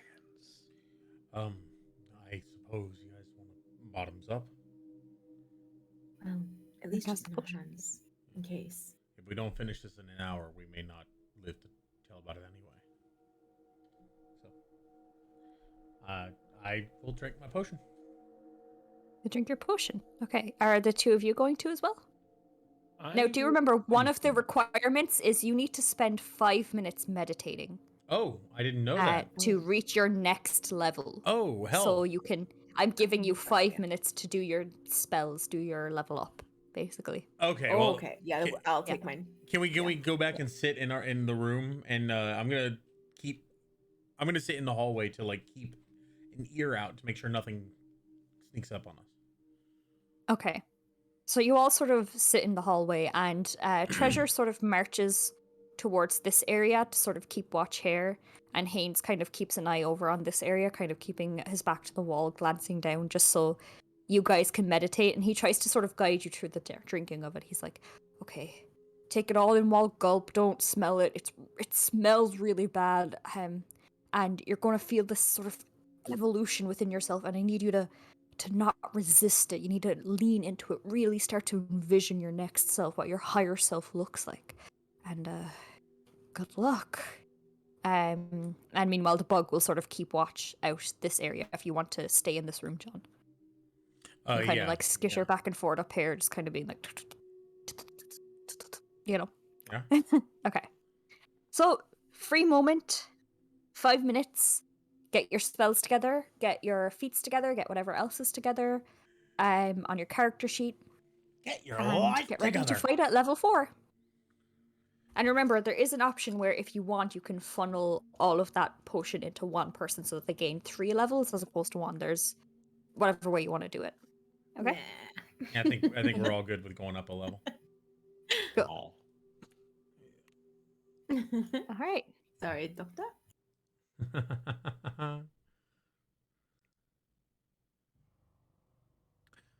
Unbridled power in a flask. The Gilded one. Imagine what someone could do with a flask like that. Ian's kind of looks at you and says, I don't have to imagine. Master Ilwyn.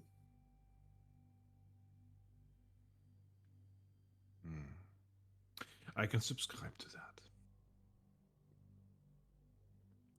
Like, follow, and subscribe. Sorry. All right, I'm gonna make a different choice than I will eventually, but Foreshadowing. I'm going Shoot. to. Well, hopefully by What the makes time you anyone think you'll will. survive this? Yeah, good point. All right, there we go. All I get is an ability score improvement, which is still, pretty good. This is an easy pick. There we go.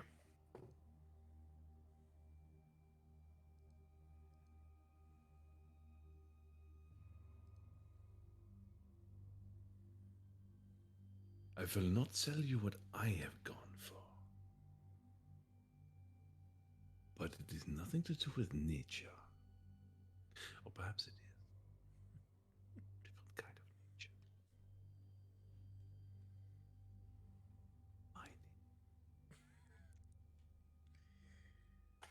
All right, so can I also do the thing for long rest to essentially get back my spells and everything? Yeah, so any spells that you lost, any hit points that you lost, they all reset. You've basically created an older evolution of yourself that has reached this point. It's almost like, if you can imagine, pulling yourself back from time. Okay, let me give myself back some spell slots.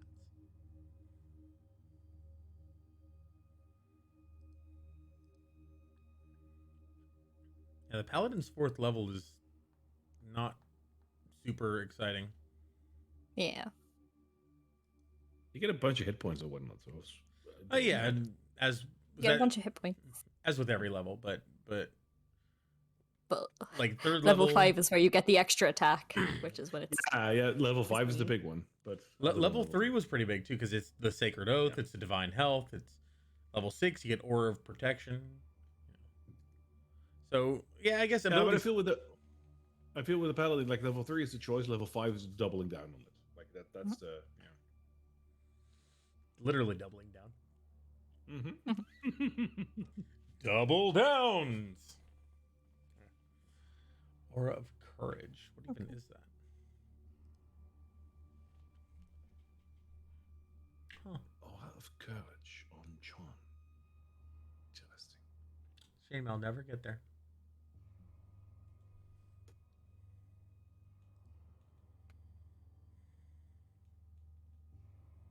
It's just 5 minutes of meditation, right?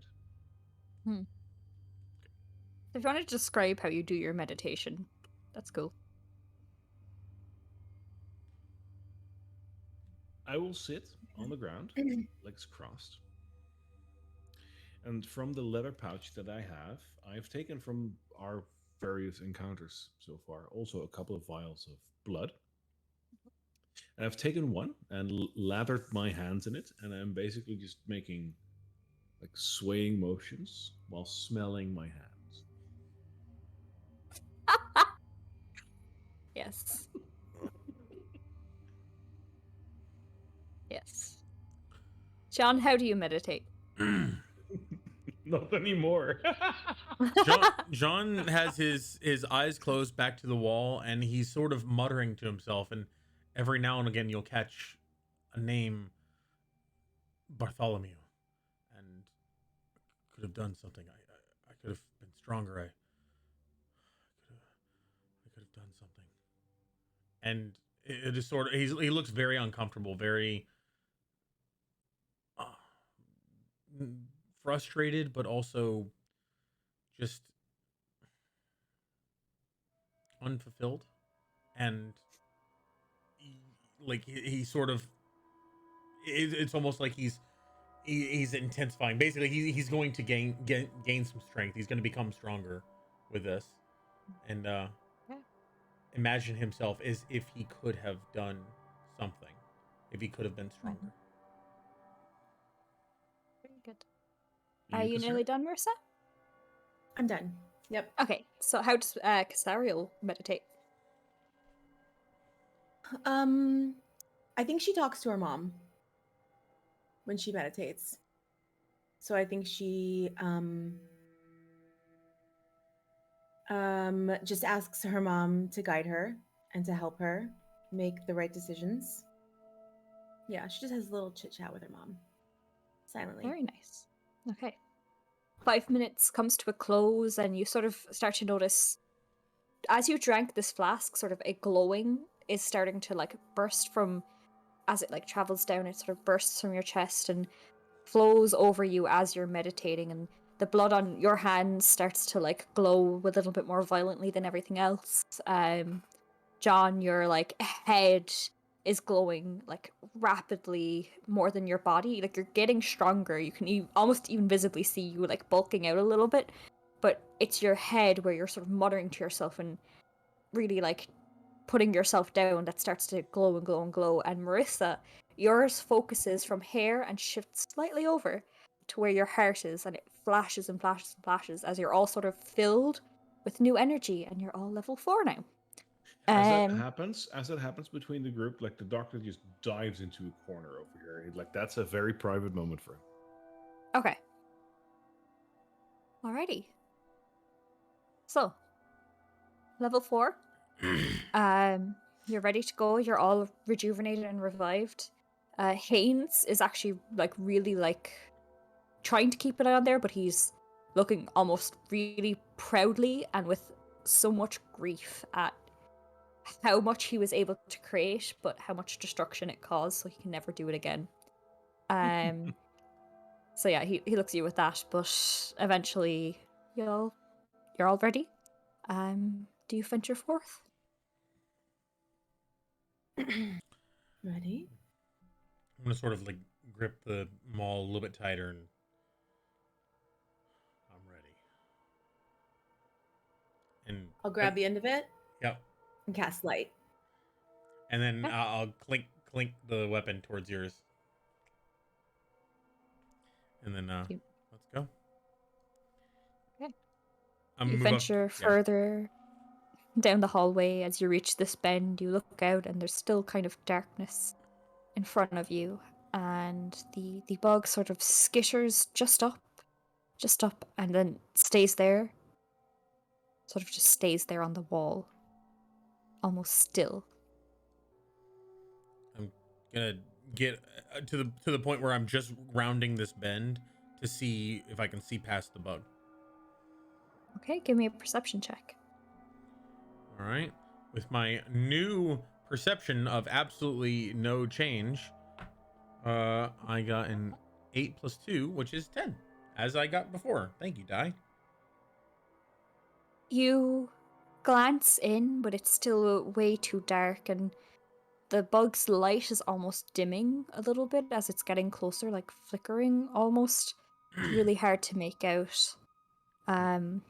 But just enough that you can kind of hear something. You hear a little bit of like a voice sort of muttering and muttering and muttering, and it's really low, but it's continuous muttering.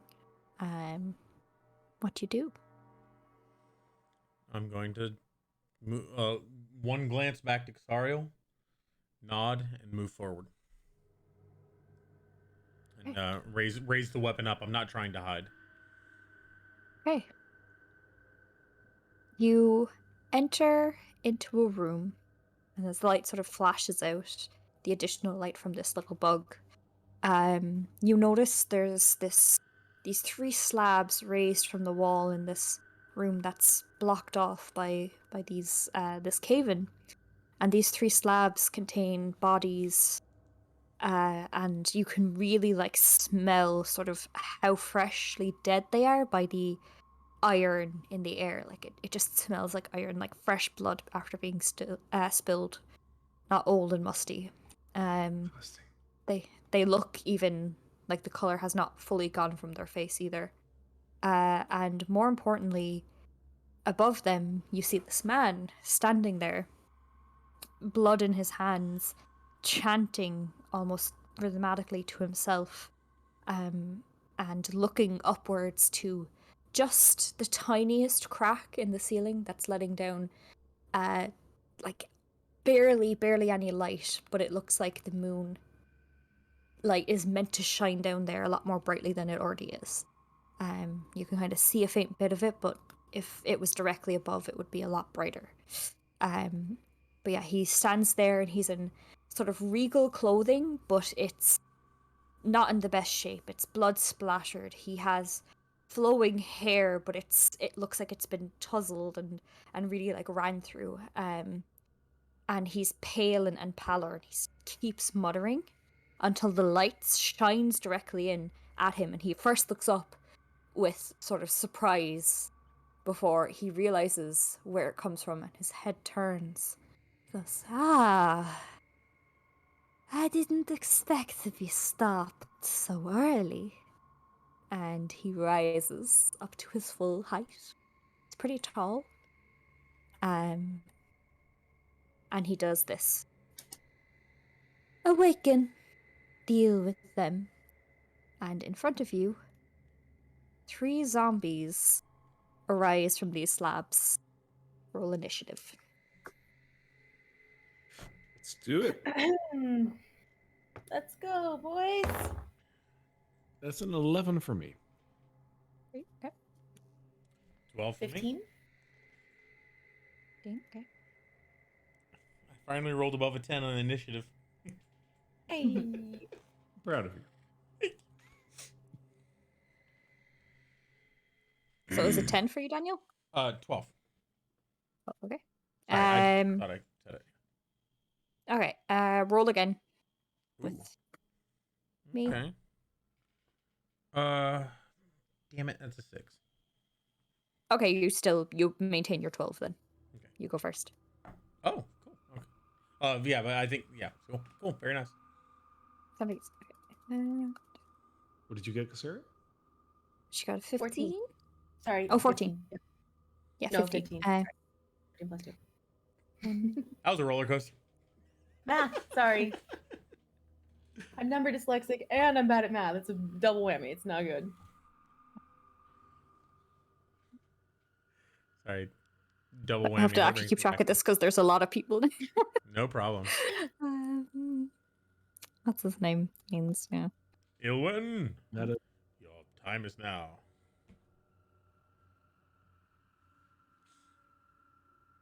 And okay, what the fuck? Okay. We've caught you with blood on your hands. Oh, doctor, can you clean yourself? I feel a certain kinship with this man. Oh no. We're gonna have to fight the doctor now? Alrighty. You guys don't know what I've been talking about, like, with Anne. You don't know. That would actually track. Yeah. We surely should have seen that coming, actually. Yeah. To be honest, that's yeah, that's fair. We've been Okay. given so many of these other allies. As- So, That's on us. Sorry. Oh god. Sorry. it's okay. Master That's it, Ilwyn that. might have sort of started this battle, but Marissa, you're the one who leads the charge. What do you do? I am going to. First of all, I'm gonna tap John, and I'm gonna clink my weapon against his. I'm gonna say Moonlight above, Chaos below. And then I'm gonna hold my action until he goes because he's in my way. My Okay. action is going to be, I'm going to cast Fairy Fire here. Ooh. That's my action, but and the trigger is as soon as I have line of sight when John moves. Very well. Okay. Next up, we actually have John. Go ahead. I'm going to as our weapons clinked and she said Moonlight above, Chaos below, that he's gonna cast his divine or channel divinity and cast Dawnbreaker. As an action, you imbue the weapon with Awesome. positive energy. For 1 minute, the weapon is considered magical, and you and all creatures of your choice within 20 feet add +1 or half of my charisma modifier to attack rolls. And it emits bright light and dim light 20 feet, 20 feet. So yeah. Nice. So that's my action, but I'm going to go ahead and step forward over the beetle into the room so that other people behind me can move forward. Yeah. And the beetle is sort of up on the wall, so you Okay. easily pass through him. Yeah. Yep. As he Okay. does that, I'm going to I'll do my triggered action. Go for it. So I don't get movement, so I guess can I just walk up so I can see them? Yeah, I won't. we'll I say won't go that. far. You say that you Okay, like are right up against John, so as he moves, you sort of move forward with him, like momentum. perfect. To make it easy on you. It's a 20-foot cube. So I'm gonna try to get all 3 of them in it, Okay. and it is a dexterity saving throw. Alrighty. All zombies. Well, So you have a 16, a 3, and a 4. Okay, the DC is 14. Okay. So 2 of these zombies, the 2 closest to you, are really unable to fight this fairy fire. The other one, however, manages to just slightly dodge out of the way. But I imagine there's still some effects to it, so let me know. what are the Everybody effects? has advantage. Everybody has advantage on attacks against them, and then they shed light in a 10-foot radius, so that we lit up the room in here. That's awesome. That's really cool. Okay. All right. So, there we go. As they sort of flash brightly, you can see even better the mangled, bloody kind of forms of their chest cavities, where it looks like their hearts have been ripped out each. And they are momentarily like blinded by the brightness. And they now have advantage on attack rolls with them. So amazing. Alrighty. Next on deck, we have Master Ilwyn. And he... Oh no, it's the zombies first. Never mind. Okay, the zombies. quick question No, on Master Ilwyn. Is he as big as you have him right now? No. or- He is the same as you, 5 foot. I just wanted you to fully see him All right, okay, fair enough. in the 5 foot square. Yeah. So yes. The zombies go then. So they're going to start sort of like ambling forward off of their thing. One will be able to reach John. The other 2 will take a bit of time to get there. I think he's going to boop boop and just reach you. And this one will probably reach by hair because they don't move particularly fast. And 2 of them will reach out to John to try and hit. So one of them is going to try to just slash at you. For a what's what?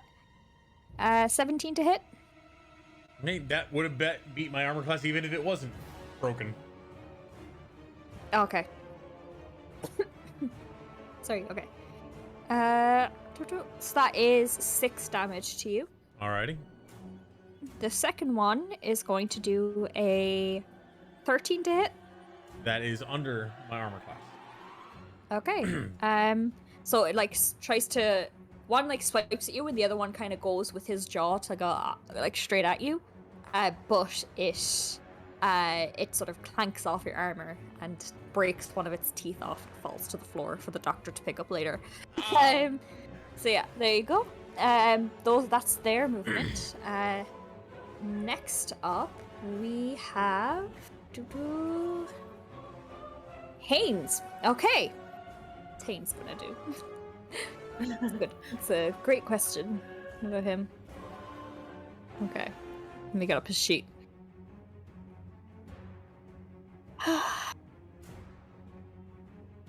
Okay, he is further back here, so he's going to kind of push past the automaton and try to push past Cassariel as well, and use his movement to sort of get right out here, and he's going to focus in on Master Ilwyn, raise up the longbow that you guys got him, and go to attack with that. So he raises up the longbow, but it's kind of hard to get a shot through the zombies and John, and it slices through the air and hits a rock over on this side instead. And he'll go, oh shit, oh shit, oh shit, and that'll end his turn.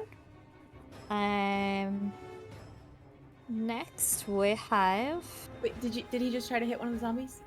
No, he tried to hit Master Ilwyn. He sees him and he has like venom in his eyes. He's like, that's the only thing he can focus on right now. But as soon as he can't hit him, he's like, oh shit, oh shit. Next up we have Papa. What are you gonna do? Dr. Papa. Dr. Papa. Doctor Papa. I didn't go to doctor's. It's like a double term of honor, right? The doctor rushes up a little bit more forward. I should have a clear view of the table that the zombies were on right now, right? Yes.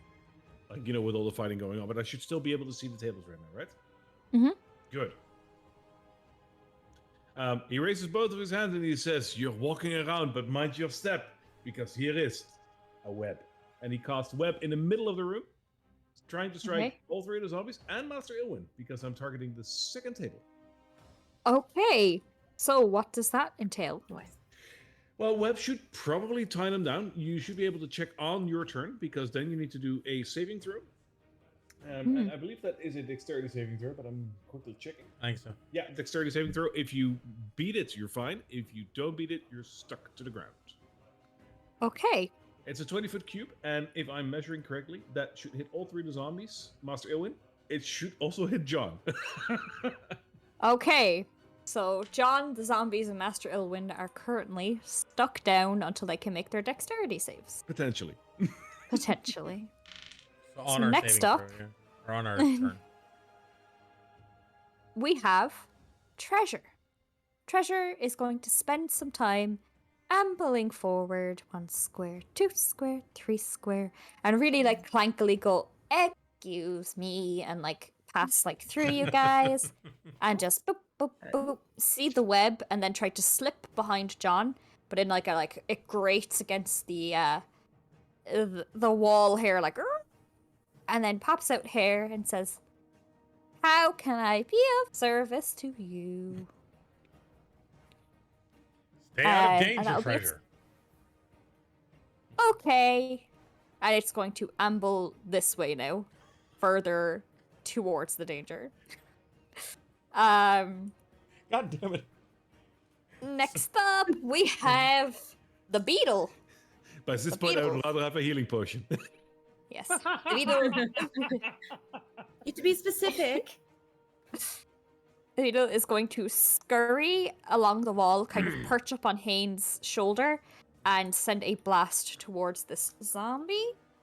And it hits. Good bug. Oh, Good God. bug. What kind of attack is that?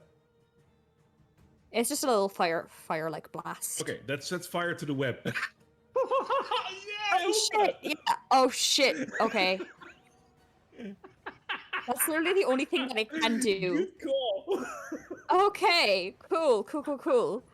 All right. So the zombie's gonna take 3, and the fire damage hits on its turn, doesn't it? On the zombie's turn. Yeah, on their turn, they take, I believe it is 2d6 fire damage. I think it's 2d4 per square. Yeah, it could be. Hang on, let me check. So it's per square too, and it covers a pretty big area. Yeah. Every area that's touching you. Oh god. Yeah. So seeing the beetle coming up. 2d4. To any creature that starts to turn into fire. Yeah, it's 2d4. So it's not that bad, but it's still damage. Coming Oh, up. it's still damage. That's true. Yeah, the beetle coming up. John says, "Whoa, watch yourself!" And the fire goes out. Oh lord. Oh goddess. All right. So that's that. We move now on to Master Ilwin. Master Ilwin sort of watches the fire burst, the web entangle him. He's going to make his dexterity save for a. Oh god. That's going to be 7 dexterity. Yeah, so he fails. So that means that for this round he's constricted, but the webs will burn away. So next round that will not be the case anymore. But from this round he can't move, but he will take the fire damage. Okay, so 2d4. Yeah. You'll take. Ooh, good rolls. 6 to fire damage. Oh no, you rolled them, not me. I can roll them too, sure. Can we go with your roll? That's better. All right, I'll let him take 6 damage, I guess. Yay! Cool. 6 for him. Okay, so he sort of like tries to get through the web, but actually gets closer to the fire and it sort of singes him and he goes, "Oh, I don't like that. You won't like me." And he is going to, what's he gonna do?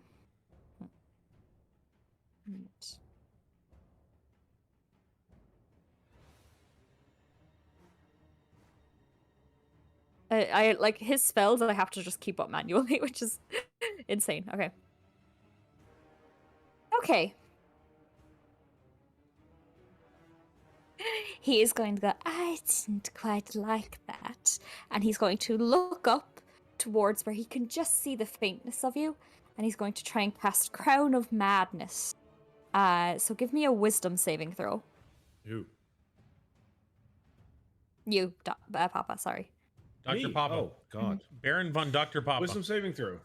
I'm a very wise doctor. Should be able to manage. It's simple check. That's an 8. Delightful. So, you like, okay.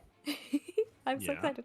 Okay, so he kind of like looks at you directly in your eyes, and your eyes sort of flash with a blood red look to it, as iron starts to peek out through your forehead and sort of split open your brain and like raise out until you have sort of a crown of thorns, of iron thorns around your head. And he mentally points, not mentally, he like points at Marissa beside you. And on your next turn, you will have to attack Marissa. I got just the thing for you. Why is he pointing at me? And at the end of each of your turns, you will make a wisdom saving throw to see whether or not you successfully break the thorns. But what if I don't want to break? Okay. What's going on back there? Okay. Oh god. So with that, we reach the top of the round again. Back to Marissa. All right. So Cassariel will step up. She's gonna scooch around John. Can I do that? Should I roll for that? So this area is like not accurately portraying like anything that I wanted to. It is like each square is like, you know, it's everything's crowded, but you could definitely do that easily. Okay. All right. But And with Treasure that, was able that to. means Papa gets an opportunity attack on you. All right.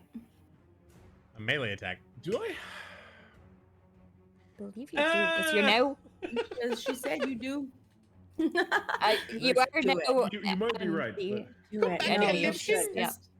Just go ahead and hit me. Go ahead. See what happens. What? What's going on? Has everyone lost their minds? Okay. That's just a melee attack, right? It's just a melee attack, yeah. All right. I will try and just punch you. Do you Oh have my a God, weapon? you're gonna die. I do have a weapon. Then you have to use your weapon. Okay. Still, I'm so I got a sorry. 4. Okay. That does not hit. Yeah, you I like tried to slash out, but she Yeah. doesn't Can even I just notice, like she turn keeps around going and on. like catch the fist Quarter Sure. staff. It's just like, quarter If- staff? Give me a perception check to see if you even notice that he's trying to hit you. Okay. Come back at my nation. 18. Yeah, you definitely notice that this staff is going swinging towards your head, and you just go and catch it midair. let me touch you. Okay. All right. So then, as she's holding the staff, you can see her eyes start to flicker with energy, and the purple that's sort of like a beautiful purple to begin with starts to glow. She's going to kind of just just bring the quarterstaff down. She's not going to take it from you. She's going to bring it down, and then she's going to walk forward. And as she walks forward, you can see like her hands are like the energy is starting to come out of her hands, and she's going to make a circle around her like this, and cast her channel divinity, which is Twilight Sanctuary. And it looks sort of like, those balls that have like the lightning coming out of them all around. It's in a 30-foot radius around her. So everywhere cool. she walks, it's just a That's radius. cool. That is actually Everything is not an purple. action because Twilight Clerics are broken and awesome. Mm-hmm. So anyway, I believe that Ilwyn is restrained. Is that right? By the web? is He was in his last round. Yeah, so he is. Okay. Sorry. Is that an advantage situation, or is that just when someone's restrained? He is restrained, and he also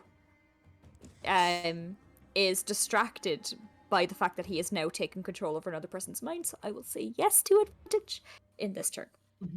Okay. I'm gonna look at so that shit just happened, and then she's going to her eyes just glaze over bright white, and I'm going to cast Guiding Bolt at him. Ooh, that's an 8. That's good. That's good. That's real good. That's real good. You want to roll the second one just to see if you get the crit? I do. Hold on. Okay, so I've got a +6 now. That's 24. My Okay, first that roll. definitely hits. Ooh, the next one's 16. Also a good roll, but not as good. All right. So, So 24, that hits. big Let me know what happens. mistake.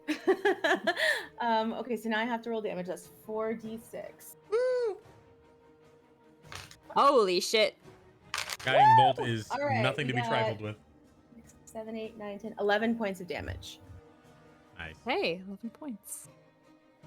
All right. And- He's And sort of. then, He's also glowing Okay. now, which gives advantage on whoever hits Yeah. him next, right? Mhm. Wow. yes. And Same goes for the my zombies. channel divinity, at the end, I get to roll, I believe it's a d6, and add that as temporary hit points. I believe it's a d6. Yeah, 1d6 plus 4. Holy shit. Broken. This is every round for everyone for 10 rounds, by the way. Yep. It's just a 2. So that's 6. Twilight So I clerics get are great. temporary. 6 And so- temporary hit points. And then my turn is True. over. Wow. Holy So- shit. Now, Is that the- Okay. Go ahead. question: do you also grant those to the doctor? It's on the end, at the beginning of your turn. I think, is it the beginning or the end? Hold on, let me see. Right. Ends But I its believe it's turn. all the creatures of your choice, right? Or is it just radius? Yes, and I do give it to the doctor. Okay. Yes, I do get to choose, but I give it to the doctor. Yeah, Cool. we'll see. So, and I So- also get to choose whether it happens or whether it doesn't. At the end of everyone's turn, I get to choose because there's some things I can choose between as well. I can Right. get tempering hit points or something else. I think the something else is what, like getting rid of a frightened or charmed. Yeah. Nice. Guess what the doctor's getting? Is it, That's so the so end of my that turn. those two effects is there any other effect from the Twilight Sanctuary? Nope. Okay, cool. I for some reason I didn't know if it had any other effects. That's awesome though. Like that No, is that's it. But badass. it's pretty sweet. That's insane. yeah. Cool. Okay. So whose turn is it now? Right now it's your turn, Daniel. All right, so I have to make a dexterity saving throw to avoid the webs. Mm-hmm. Alrighty. I'm real good at dexterity saving throws. I got a beautiful big +0 bonus, and I got a 7. So I'm You're constricted and you take the fire damage. so yeah. So I'm tussling with this zombie. So I'm not even trying to Getting real avoid sick of the your shit, web. doctor. So you get Getting real 4 sick of your damage shit. from that fire. 4 damage. Alrighty. All right. And I'll take that damage, and I'm gonna sort of like shove off the zombie and make an attack against the, one of the glowing ones that's within range. Okay. Wait, as you understand, Cassariel, I will plead insanity in this case. You cast the web before the. Yeah. Okay. Yeah. You go That's ahead right. and prove I that. forgot. Okay, so I'm gonna go ahead and with advantage roll, and also I'm gonna make sure Great Weapon Master is running. Go. Cool. That is a 16 and a 12. I think I'm gonna choose the 16, and I get a +1, so 17 to Le Zombie. That hits. Yay! All right, so this is gonna be lovely. So 2d6. Thank you. Gimme. And that is a 6 and a 1. That's 7 plus 3, 10 plus 10, 20. Down the zombie goes. You're like restrained by these webs. They're entangled on you. You take sort of like the fire damage up, and it like kind of burns off some of the scruff at your jaw. But you manage to sort of like channel that sort of anger and like straight down. The zombie, like, it catches its shoulder and it caves in to the empty space where its heart should be, and it falls down and is no more. Alrighty. I'll say, Cassariel, focus on the Ilwyn. You get 10 temporary hit points. Ah, lovely. I rolled a 6. All right, Holy shit. so temporary. Sweet. Yeah. And so they don't stack. So Right. you can only ever get 10. 10's the max. Right, and then so if I lose hit points on the next one and go down to 3, and then you give me like 6, it doesn't go to 9. It goes to 6 at that point, right? Right. Exactly. It Awesome. never goes. Yeah, I was. What? That's correct. Yeah, no, that exactly. You basically if you have 2 pools of temporary hit points, you choose whichever one you want to apply, or Right. the highest. That's right. You never get Either both. keep the higher and discard the low. It doesn't add. Right. Cool. Correct. Yeah. Awesome. Thank you. Yep. Yeah, rules. Mhm. After that, the zombies are going to I go. was not Uh, amused. And one of them gets 11 dexterity. So No. that's saving throw. Does that work? Okay. The other one gets a 5. So that's a no. So they're Okay. both restrained for this round, and they both take fire damage. Alrighty. God, I love the web. They spell. both take fucking max. Alright, 8 each. 8 each. Wow. Yeah. Get right, zombies. This one in front of you, John, is not looking great. He's not looking good right now. You're ugly. This one is still sort of standing. It's charred. Its hair is Oh. singed, but it's standing. Okay. After the zombies, then we do many rounds of me. After the zombies, it's then the doctor. Doctor, what do you want to do? I believe I'm still crazy, right? Oh yes, Yep. you have to. So you are commanded to attack Cassariel no matter what, so you have to go to her and attack her, and then at the end of your round, you can roll to see if you can break this crown of thorns. Now, I will rush for it. Mhm. Stand over here where I can barely see Cassariel. Yeah. And looking at her, I will point a finger at her and I say, perhaps this will give you a bit of an advantage. And I cast Tasha's Caustic Brew on her, 2nd level. You only can do melee attacks. Yeah, that was a good question. No spells? Yeah. No spells? What? That's awesome. I'm Yeah. not complaining, but Yeah, That's that's cool. awesome for you. Yeah. Come back here! I was so with, my like, with my finger pointed out at her, I still walk towards her because, like, you slapped away my quarterstaff, right? When I tried to hit you. I caught it and then like swung it down. Yeah. Yeah, so it's on the floor. So I'm gonna try just to punch you. Well, I didn't disarm you. I actually did say that then too. Like I didn't disarm you. I just like. Oh no, but I willingly dropped. Like there was such a swift move. I'm an old guy, right? So I just dropped. Okay. I'll give you it. I see the gears turning and it's like, I love it. That is a 14 plus. What is it? 15. Doesn't hit. Again. Even if it would, it's 0 damage. So it's. All right. Give me a wisdom saving throw, please. I am very good at that. Not good enough to avoid this. That is an 11. Not enough. You are still under the control of Master Doctor. Ilwin. Get a hold of yourself. So I will look Your in. fucking staff, he says to you. I see the thorns, and he's obviously trying to attack me. So I know he's charmed or something's happening. Give me an insight check. Give me an insight check. I mean, he's literally attacking her at this point. 9. I rolled a she doesn't 3. know I it. have that +6, and I still got a 9. 9. Okay. You see these thorns come out of his head, but you're also... He's been doing weird shit all night. Like, this could just be his master ploy. You don't know that he's under control of He is anything. trying to attack me, right? He's Okay, just yeah, trying that's to attack you. That's all you know. You don't know if this is magical in nature or not. Okay. All right. Well, then I wouldn't try to drop your charm because I don't realize that that's what's going on yet. I actually think that maybe you've just been evil all along, which totally tracks. So I'm not going to give you temporary hit points either. I'm just gonna give you a really shitty stare. Like I'm gonna kill you. Damn it, doctor, get a hold of yourself. Prepare to die. Hello. My name is Cassariel. You Yeah. tried to Hello to hit my me. little friend. No, you Yeah. tried to hit me. Prepare to die. Big Next up- mistake. Oh, Next God. up, we've got Haynes, who is once again going to try and, like, get a hit on Master Ilwin. He is fully focused on him with his long bow, and he does not hit With at advantage? all. With advantage? Because of guiding Oh, bolt? I forgot about that. Please keep is on going, that but I'll be right back. enough? Okay. Is that enough? Yes, it actually is. Okay, that hits. That's great. Okay. Woo. All right. Let's see. Not bad. Not bad. 6 damage.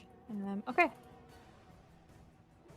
All right. and then- Okay. He sort of takes the hit, the longbow hit, and goes and pulls it out, and with it you see sort of a stream of blood come with it that doesn't just fall down but actually follow the bow.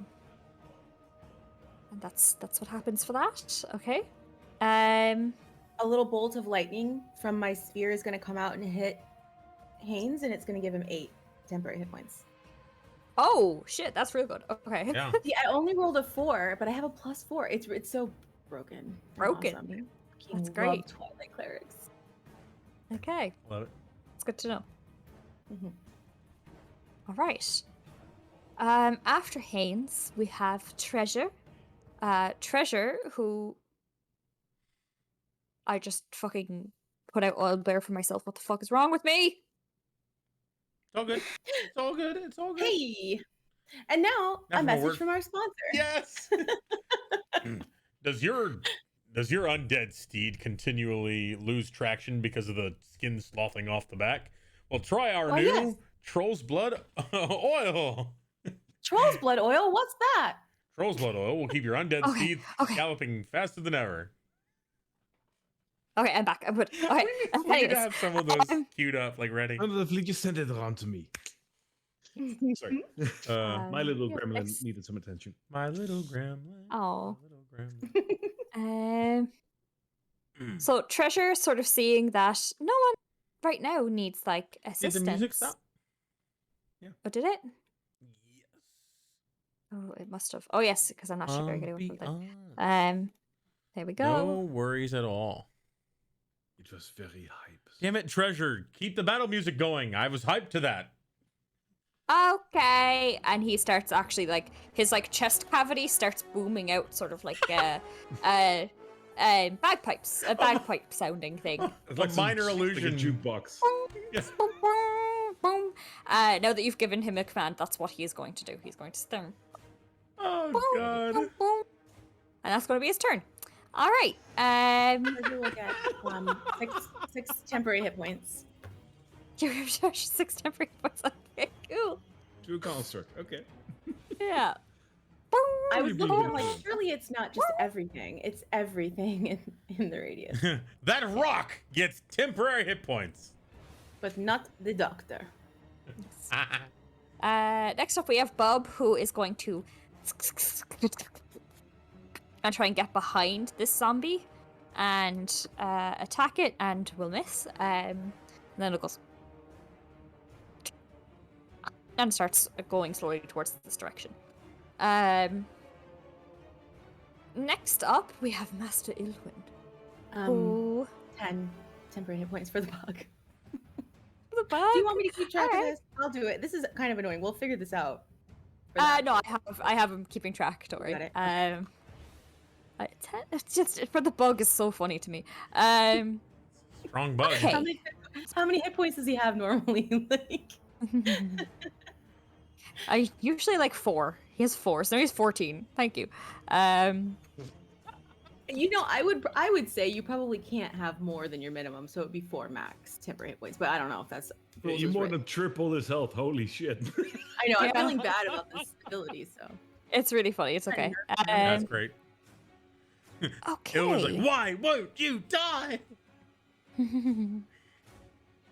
Okay, I have to figure out what he wants to do. Okay, so first he's going to see if he can get out of the web. I think the web is actually gone at this point. Yeah. Yeah. It's burnt up the now? web is burned off. Yeah. Okay, Yeah. excellent, excellent.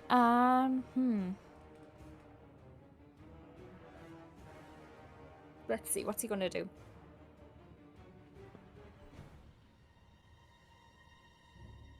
He's a difficult one. That's the worst thing you want to hear from a DM. Is like, so many choices. So many choices. Mm-hmm. why is she Who's going smiling to like that, die guys? first? Guys, why is she Okay, smiling that's like that? perfect. So, Master Ilwyn is going to kind of swoop with his misty step towards John, and he is going to place his hand sort of near your shoulder, and like one finger touches your shoulder, and I need you to. Where are we? What do you need to do? Okay, I can just roll to hit. Okay, Or will you? Yes, you will. I will. Yes, I will. All right, so that is going to be a dirty 20 to hit. Is that hit? No, sorry. Yeah. Okay. So Oh, he's wait. going to Oh, do- yeah. No, that still wouldn't have done anything. Damn it. That 1 point of armor really screwed me in this moment. That's so funny. Okay, so he's going to reach out, and with a sort of touch that it's like it shoots through with like black spikes through your armor and Yeah. into sort of your life force and through your neck and drains. Boo, boo, boo.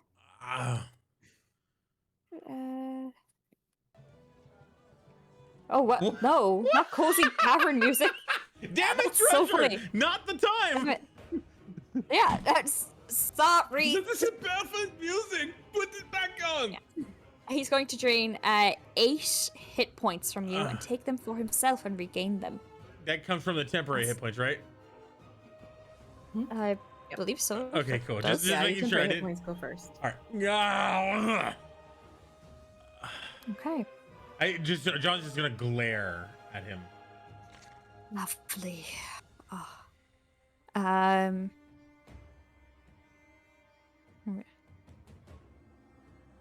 And I also have to, one moment there.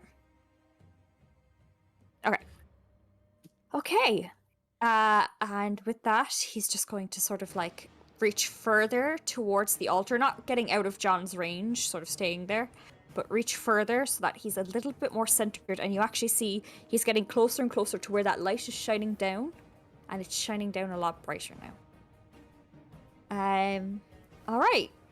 Top of the round, we've got Cassariel, you're up. All right. I am going to see what he just did to John.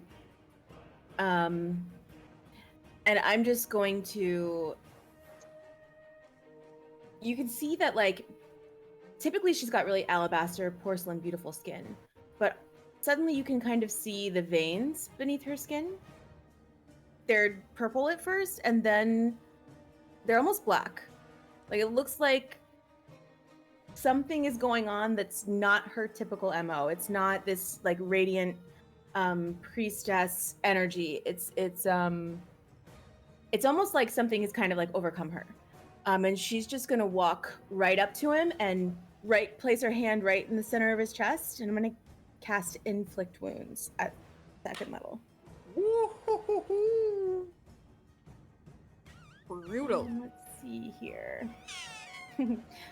All right. Oh, fuck.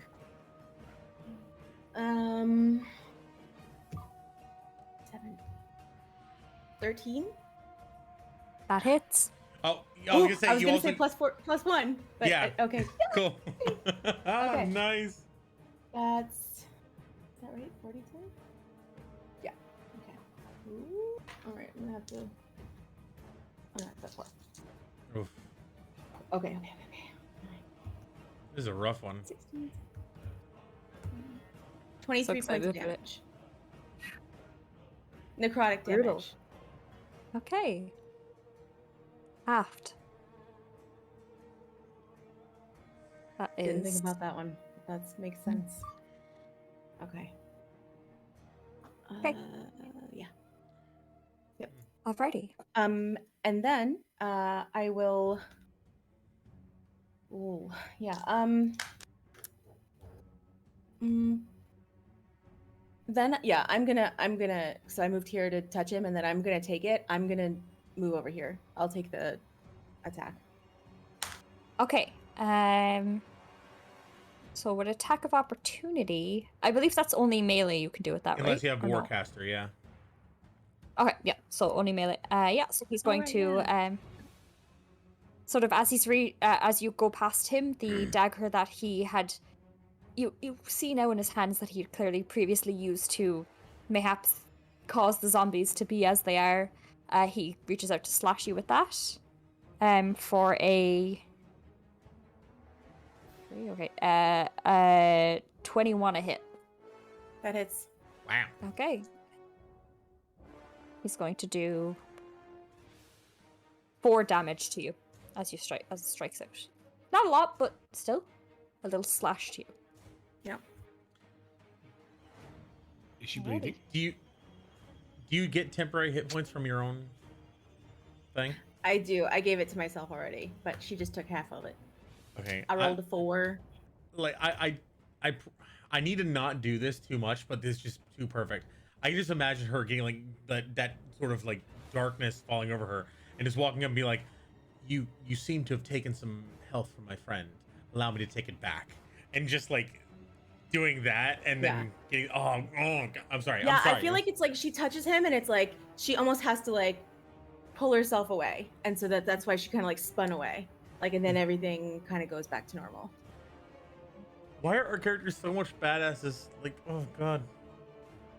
Anyway.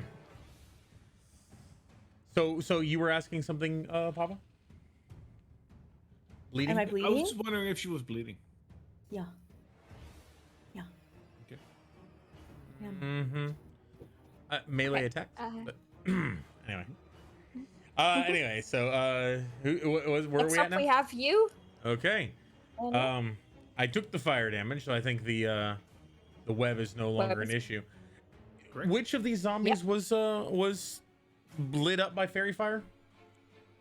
Both of them, I believe. Okay, because the one that I took down Oh, before this one did have is the fairy advantage. fire. Yeah. Okay, the one closer to me. Okay, cool. So Yeah. I'm gonna go ahead and follow through with another whack. And get that advantage rolling. I got an 18 on one, so +1, that's 19. It's All right, so let's go ahead and see if I can add to my collection of dead zombies. Almost max, so 11 plus 13, so that's a lot of damage. 24. Yeah. yeah. I think he already wasn't looking you- too hot too, so Yeah, you swung sort of like your maul around now that it's like free from the web. You like caught it up, and then you were able to like swing it back down, and it whoop, straight off the zombie's head, flies off and sort of onto the floor as it bounces away. okay. So I've never used this feature before. I keep forgetting that I have it. But if I kill something with my action, and I haven't used my bonus action, I can actually using Great Weapon Master. I can make one more attack using my bonus action to some other creature. Alrighty. So I'm gonna go ahead and Master Owen is right next to me. I'm gonna go ahead and swing. And I don't know if I can turn off Great Weapon Master for this to not get the -5, but I'm just gonna go ahead and use it anyway. Here we go. That's a good question, actually. Yeah, because I mean, if you're using the Great Weapon Master feat or ability to hit again, but I got an 18, so that's a 19 total to hit. Totally hits. Totally hits. I am so sorry. No, the inflict Moonlight wounds was above, just chaos below. that's low damage, but low damage is 17. He is not looking too good right Starting now. to sound like a rogue, my friend. That's not too great. It's only 59. Yeah. What is that? A +14, so So yeah, so basically, like I hit the first one, and as it goes through the zombie, I sort of do like spin fully around and continue the attack into him. Yeah, it like hits into his stomach, and he sort of moves back, and he's like hurting, and he's bloody, and he's looking up, but he's smiling through it. He looks excited as he's pushed just a little bit back with the force of the hit. Okay. Kind Mrs. DM. Yeah, what's up? Wouldn't that disrupt his concentration on my crown of It madness? absolutely would. So it sort of breaks the concentration, and he smiles up, and as he does that, the thorns wither back towards your skull, and the skin heals over as if nothing had happened. You now have your own consciousness back. Wonderful. Yes. 7 temporary hit points for you. Okay, cool. Thank you. Amazing. I took damage last time, so let's go back to 7. Yay! Thank you. Next up, we have the vinyl zombie, who's going to amble his way towards John and reach out with a slam attack for a 17. That will hit. Really? Oh, epic. Yeah. Okay. I have 15 armor And class right now. So that is going to be a 7 hit points. Well, to you. there go my temporary Immediately hit points. taken away. Yep. Yeah. Basically, All right. as it hits, the moonlight energy like blocks it. Thanks, Cassariel. Yeah. All right, then up next is you with your regained consciousness. What do you do? Didn't change anything about me being crazy though, but I look at Master Ilwin and I say, "You take a good look at me." Because for now there's 1, but now there's 3, and I cast illusionary image. Ooh. Sorry, mirror image. It's nice. Mirror Yep. image is cool. And there's now 4 Dr. Dascalus. Very Okay, cool. let's Unless it makes 4 Dr. Dascalu. Oh God, yeah. Shit. There you go. You now have 4 tokens to do as you like with. Oh, this is what I've always dreamed of. I think they still stay in the same space, right? Like you They're they don't- around me, basically. Right, they I don't can't split move up. them. Right, they don't split out and go different places. Oh, pretty cool. They're basically around me. Yeah. But that is really cool though. I mean, Strong just looks over and goes, "Are you okay? You and you."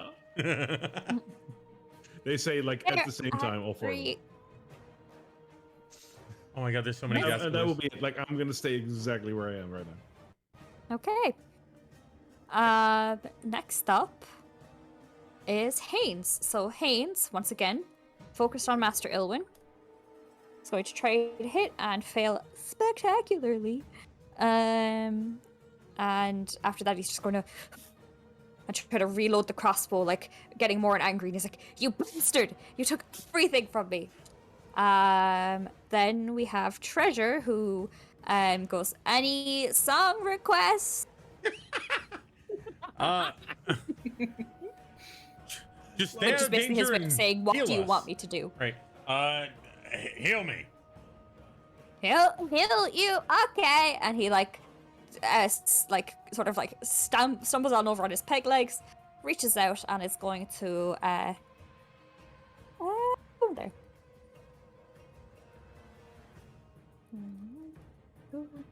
He's going to say, "Get better" when cast healing word per time. And he's going to cast it at level 2. Sure. Just as a quick in between for all of you guys that are like, and girls and everyone else, of course, who is currently watching this. If you're enjoying the fact that RDM is currently playing as a construct, I know I am. Let us know in the comments below, because that should just be something that we should do in the future. Like, and you need to play a construct. It's That's awesome. yeah. You're a great robot. Beep boop. Boop, boop. Yes, that's 4 hit points back to you. Yay! Thank you. Oh, plus spell casting modifier, so that is 7. Ooh, even better. 7. Okay. So yeah, literally, you got 7, got it whacked out of you, and now you have it back up again. Okay. Next up is Bob, the beetle. B is going to go. Beetle is going to try to get up behind and try to hit Master Ilwyn, seeing that his master is trying to hit him with all his might. And wow, okay, hits, amazing. For 1 hit point, that's fine. I mean, it's not enough, but he's not looking great. Like he's just taken the brunt of like a weapon hit, and now he's getting sort of fire up his ass as well as he's bent over. He goes, ah! And yeah, so with that, where are we at on the list? With that, we are down to Ilwyn. Ilwyn, sort of getting this fire at his ass, turns around and he goes, "Oh, you are not going to have me."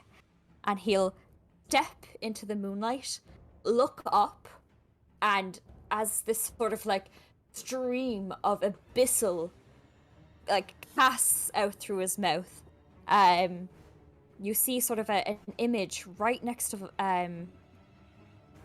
what's her name? Oh, Cassariel. I was about to say Ficera, I'm so sorry. Next to Cassariel starts to like form in, and it flickers in and out. And Cassariel, can you roll me a d20?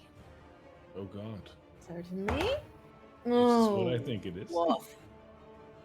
That's a 2. 2. Okay. Oh no. In this case, it's not that bad. Okay. Oh. So this Great. was just to determine what exactly it is that he summoned.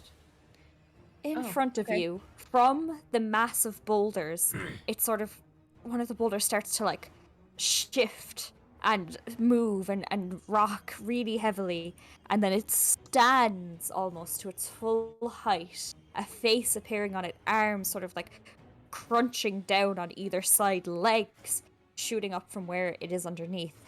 And before you stands a hideous creature who gives out a mighty roar as it's summoned into the plane of existence through Master Ilwyn. And this is not with- terrible. Yeah, right. Not terrible for you, maybe.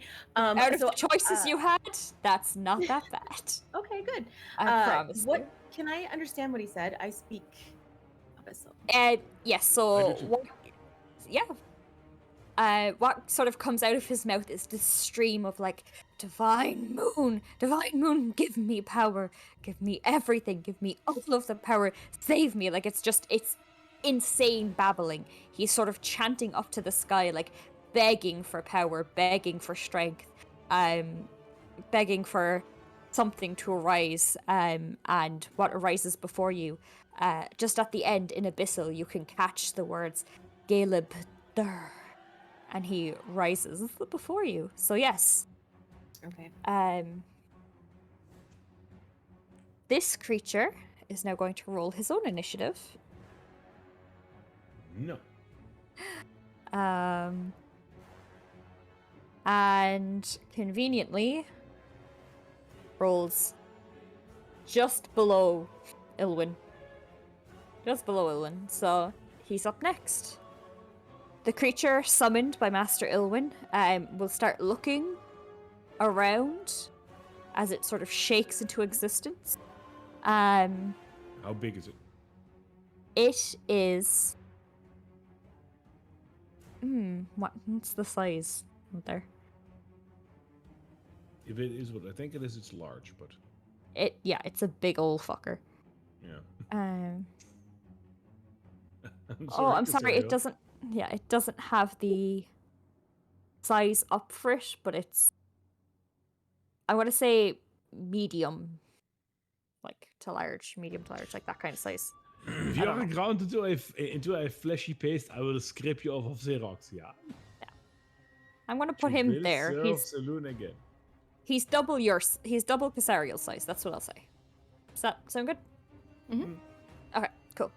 Yeah, so the Gilded arises from the boulders. It's going to look around, and it's going to look at the very pretty lady in front of it. And it's going to try to reach out and bring an arm down for a slam attack, which is 25 to hit.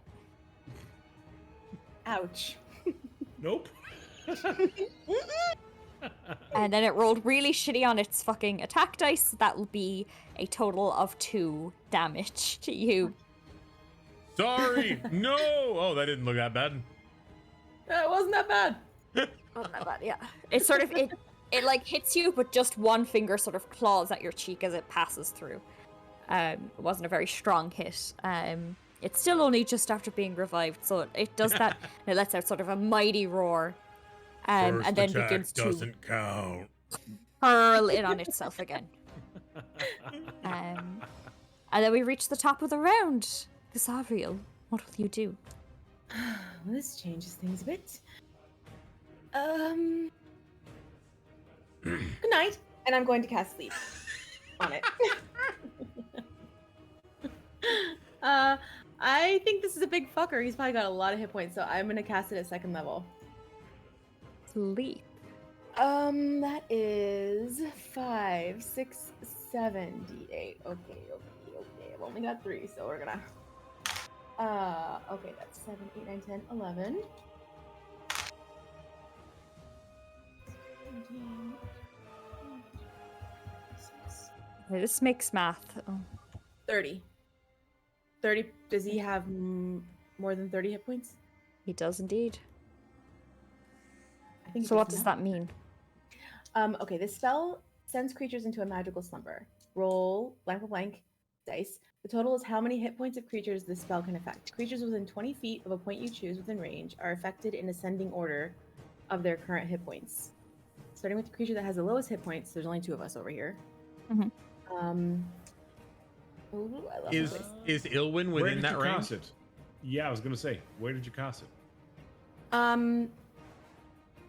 I cast it on this guy, I would think, so I would say.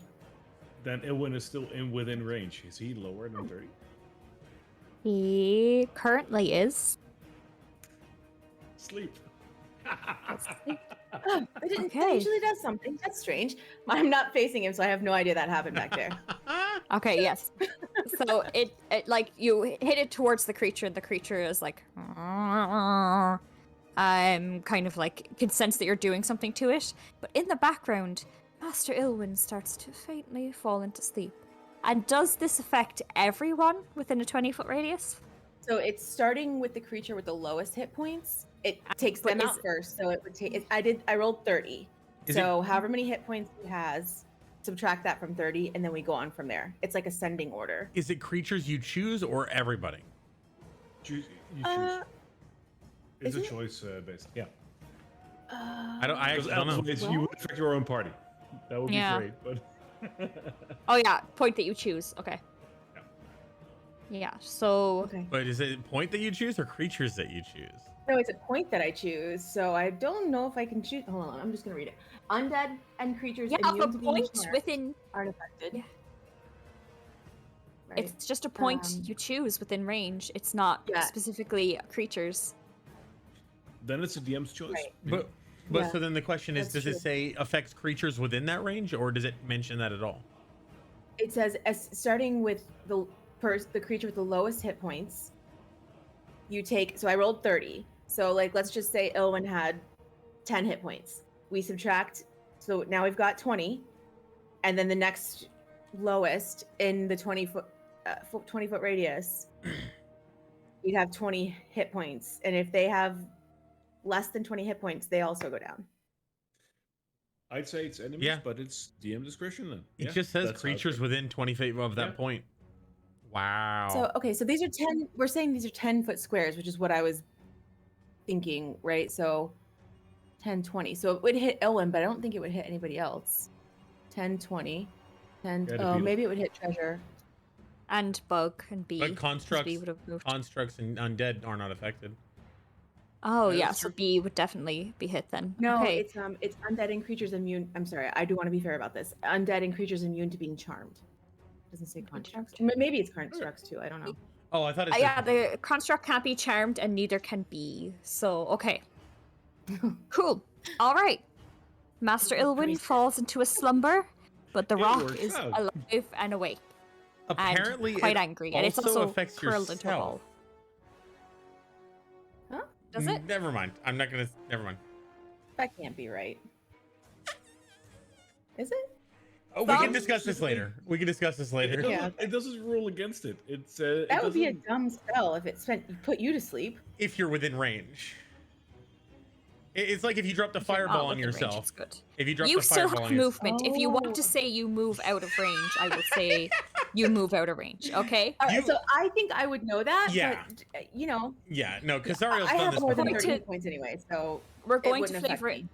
that you moved out of the way, and you hit it on the two of them. Okay. Oh my god, this is awesome. All right, does he take an opportunity attack when I move away? To be fair, I mean, no, he because would, he right? is spending his roll. At the end of his roll, he started curling up into a ball. Okay, but he did already take his reaction because he already hit me once. All right, Mhm. that's it. And I am just letting you know I rolled a 7 as my temporary hit points. I had that. That's done. Alrighty. So, after that, it's John's turn. So, John, you're up.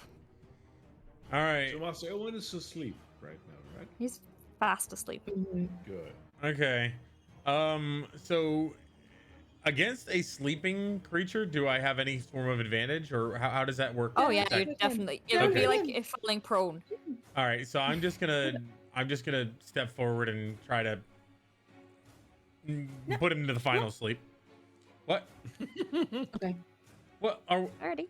as I'm going up, I'm gonna look at Cassariel like we're ending this. I'm ending this.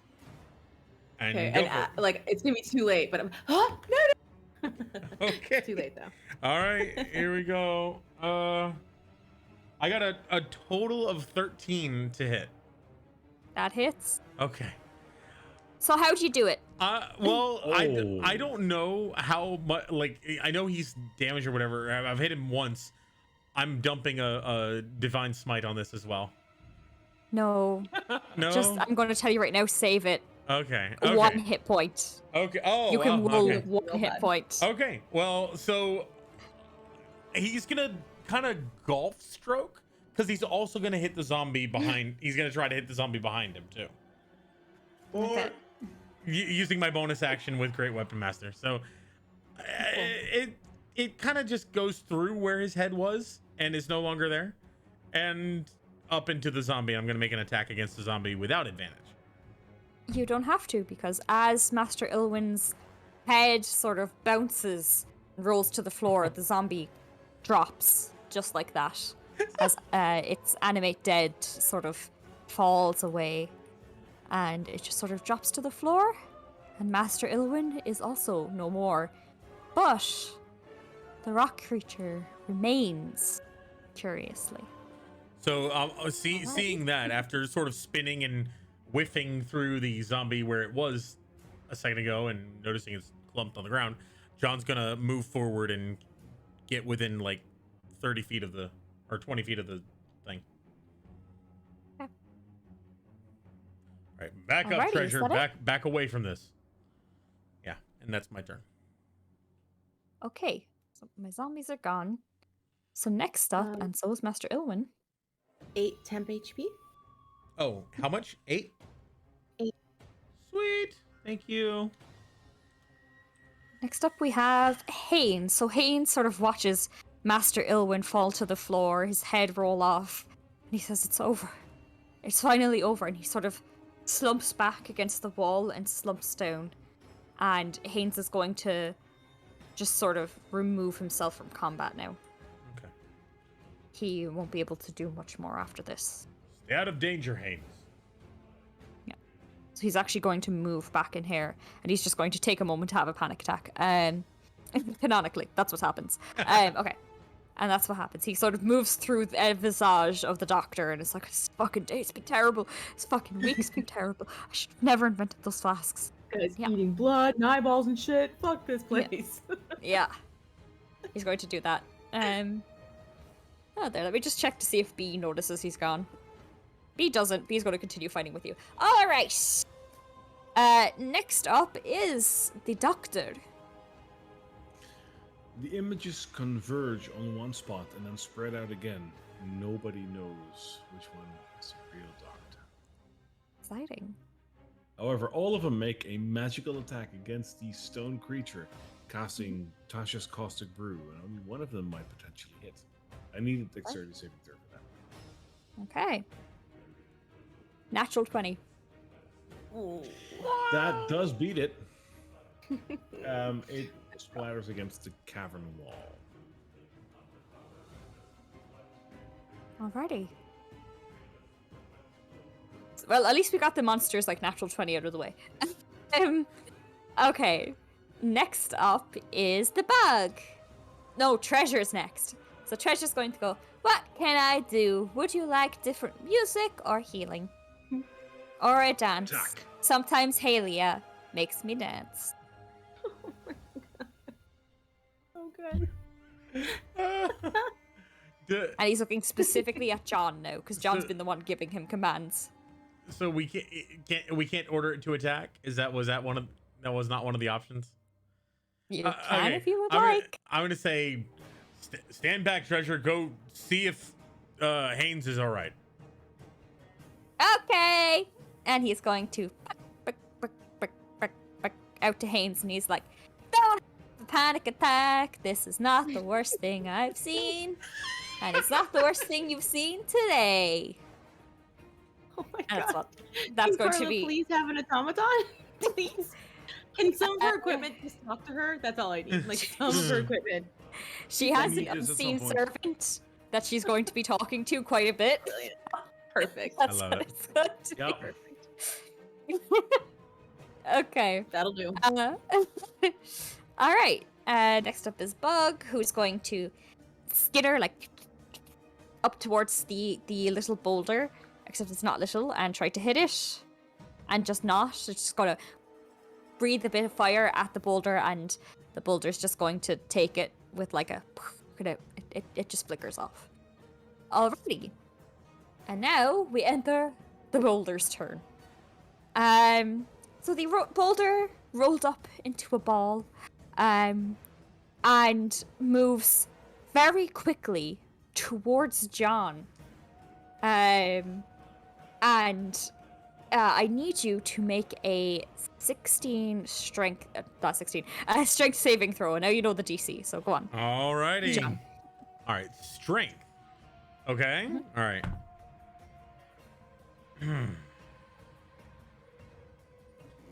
I got a 4 because I got a natural 1. Buddy. Okay. So, this creature rolls up into a ball and it starts spinning, and going straight towards John. And it will rolling ball. Sonic the Stonehog, the hedge stone. And this will this will do a total of 9 damage for you, and you are now knocked prone for your next turn. You have to spend your next turn getting unproned. Okay. Did Well, you have a backup character for Curse of Strahd? I don't know what you're talking about. I'm completely fine. All right. At the end of the rock creature's turn, is it the end of his turn? Let me see. Does he have an? Yeah, it's the end of his turn. He sort of like, as he kind of flattens over John and reaches this side of the cavern, he's going to uncurl from his ball, and that's going to be his turn. I'm going to say, in Abyssal, I will say, you don't have to do this. He's gone.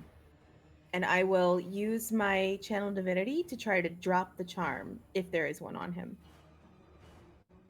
You reach out to sort of drop whatever charm. You even speak in this sort of guttural speak that, all angelic creatures use. And the rock does nothing in return. It just uncurls from its ball and sort of the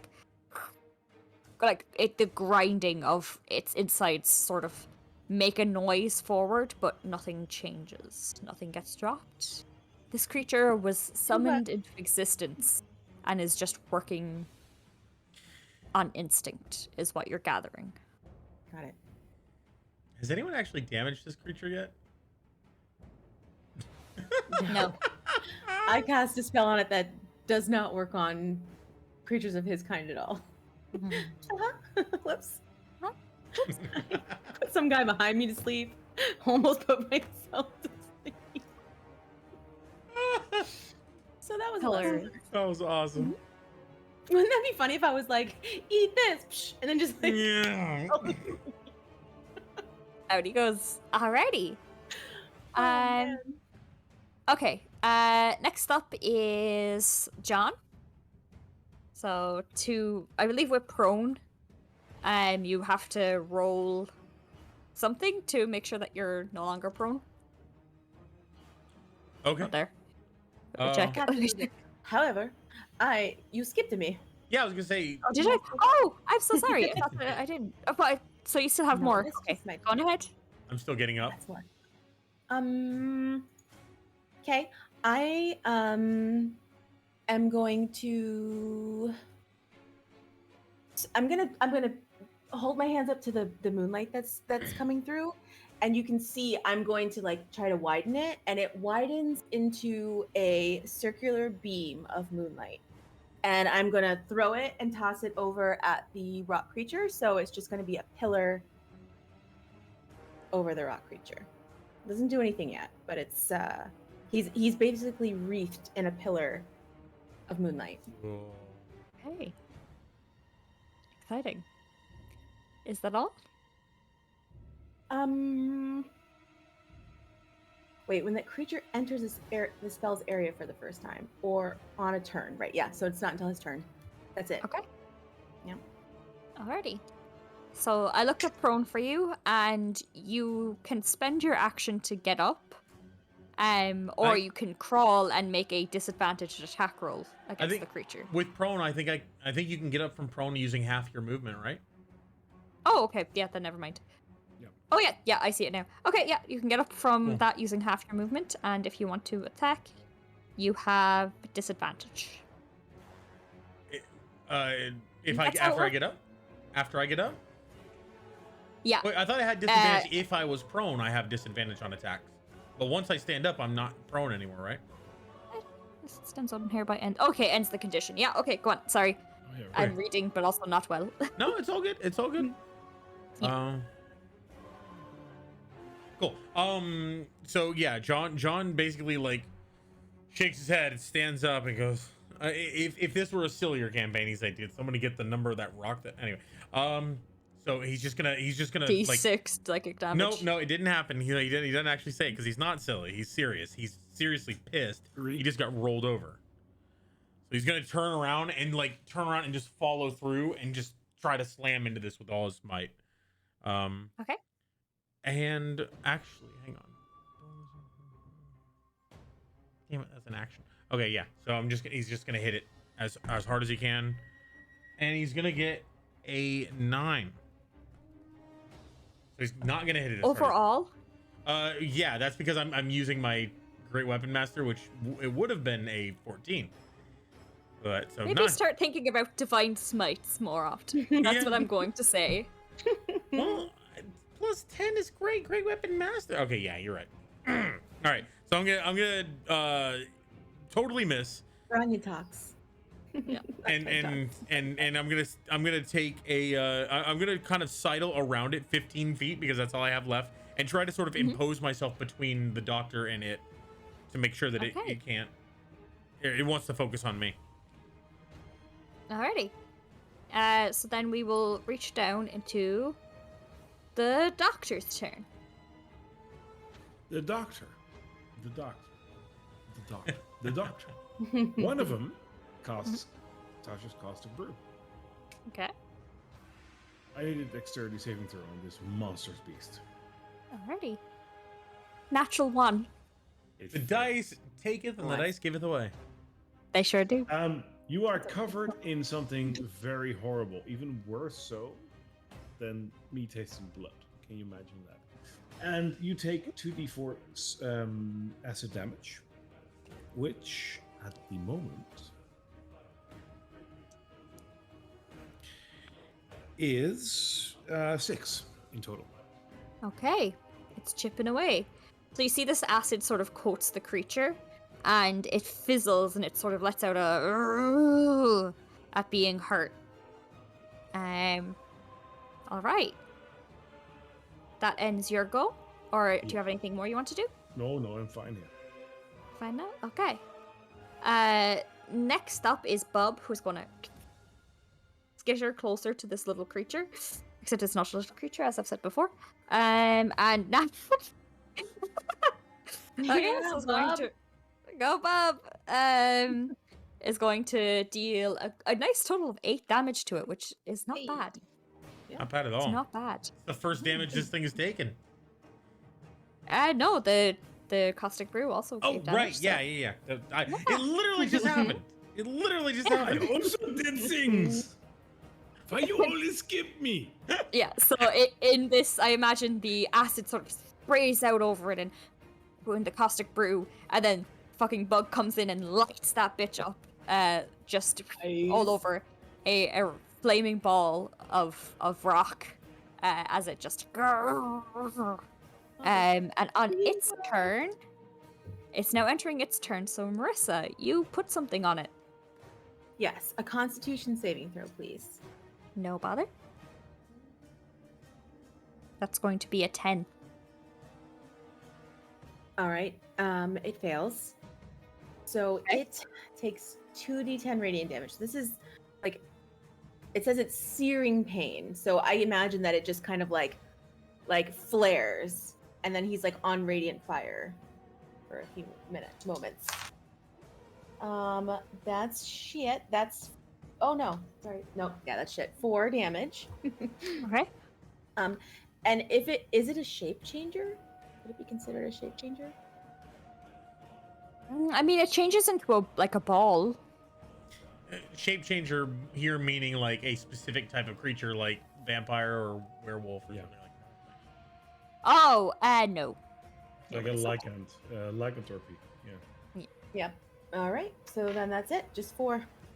Because Hey. I can roll into a ball too. Not a very I good don't know, one. like- I can't lay someone I out don't with know. it. 10 damage. Yeah, you can just do it. Okay. No, that and was with good. that, it does its turn. So it like fire, acid, just and it's going to reach out and a slam at John. For a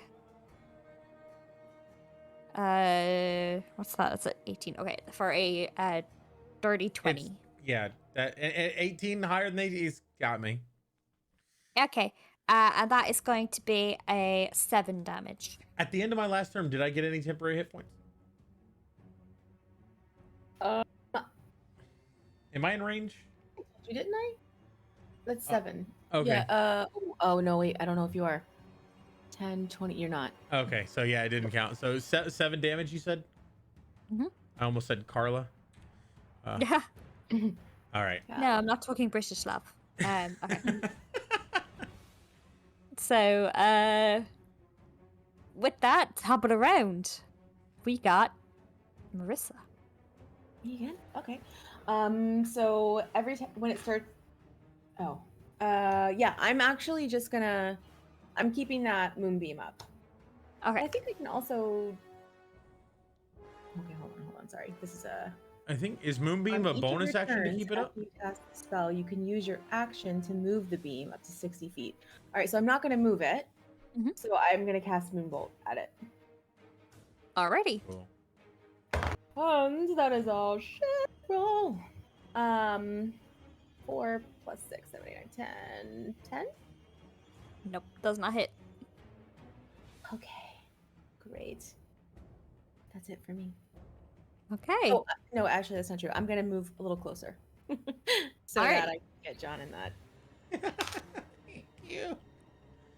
Okay. Next up, then we've got John. All right. I'm gonna turn off Great Weapon Master and just strike out normally. Mhm.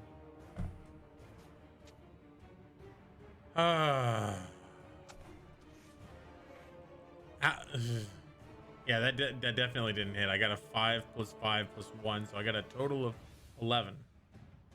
Does not hit. All right. So yeah, seeing that it didn't hit, I'm gonna stand there swinging it. Ah! That's my move. Okay.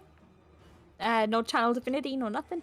No, my channel divinity is currently up. Oh, so actually, that's a good question. How many rounds have we gone so far? Do we know? Because at the I start, do 5. I'm 5? counting. All right. So okay, yeah, I have a total of 10 rounds of my +1 to spell attacks, or sorry, not spell attacks, attack rolls for everyone within 20 feet of me. Alrighty. Actually, that's 5 since I cast mine, so I'm not sure if you. I didn't cast it the very first round. I don't think. Your so Twilight Zone. 6 or 7. Yeah.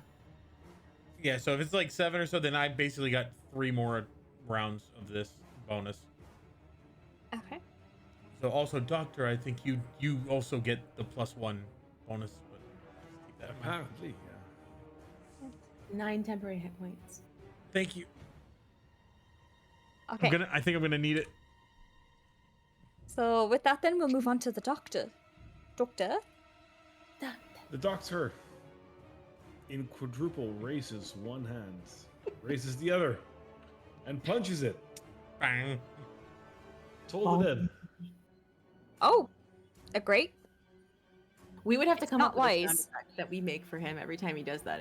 If he was going to be a character, like we'd have to like. Oh yeah. Yeah. I need a wisdom saving throw for you. Yeah. So that'll be a mighty 3. That mightily fails. So that's a 12, of which I get a Damage? 12. Yeah. Nice. Okay. So you're looking at this creature and you see the acid, the fire, the radiance sort of shoot through it. And John's trying to hack away at it, but it's not quite working. But on one of the hits, the last one that he does, the doctor sort of reaches out, all 4 of him, and that slight hit against the armor starts ringing and entering its body and shaking it a little bit, and you actually see the creature sort of tremor, like that hurt as it was ringing through him with Toll of the Dead. So I think my hits are working. next up, Bug is going to take its turn. And oh, very good. 15. Okay, there goes my d4. I'll take another one. Okay, 4 damage to him. Again, every little bit helps. 4 damage as well. More than Alrighty. mine. Yeah, the bug's doing Oh, better. dude, how are you doing this? Bug continues to just flame and flame and flame. I'm about Yeah. to flame him. Okay. So after Bug, we have the creature. The creature is going to take its bonus action to curl up into a ball and start spinning, and he's going to make his rounds around here.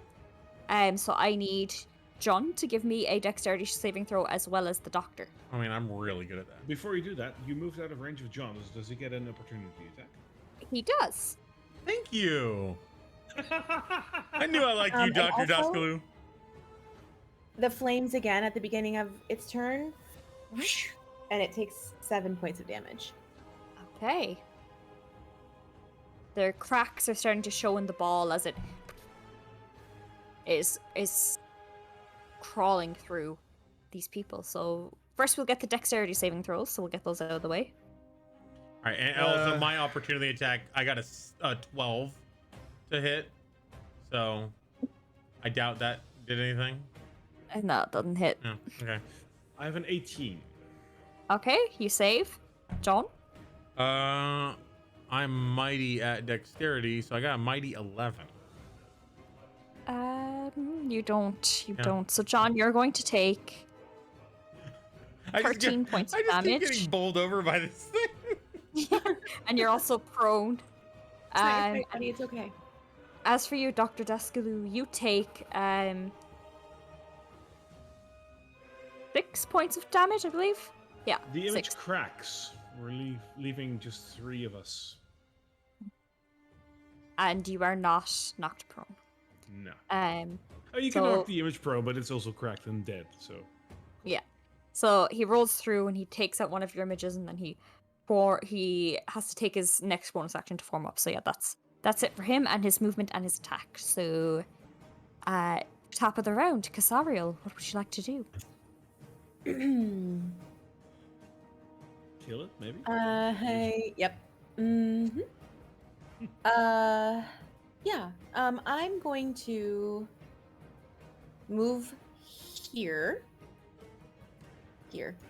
And I'll shoot a guiding bolt at it at first level.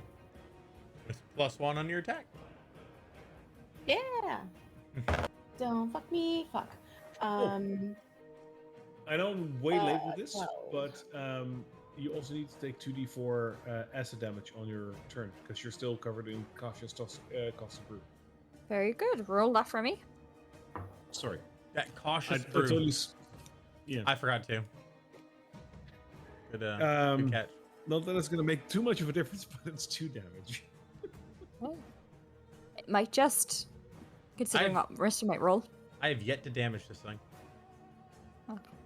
It's a tough one to hit melee wise. It specifies that like magic and stuff attacks are much better against it, so don't feel too down on yourself. But So my hammer is considered a magical hammer for the duration of my divinity, but I still haven't been rolling very high, so that's probably didn't matter.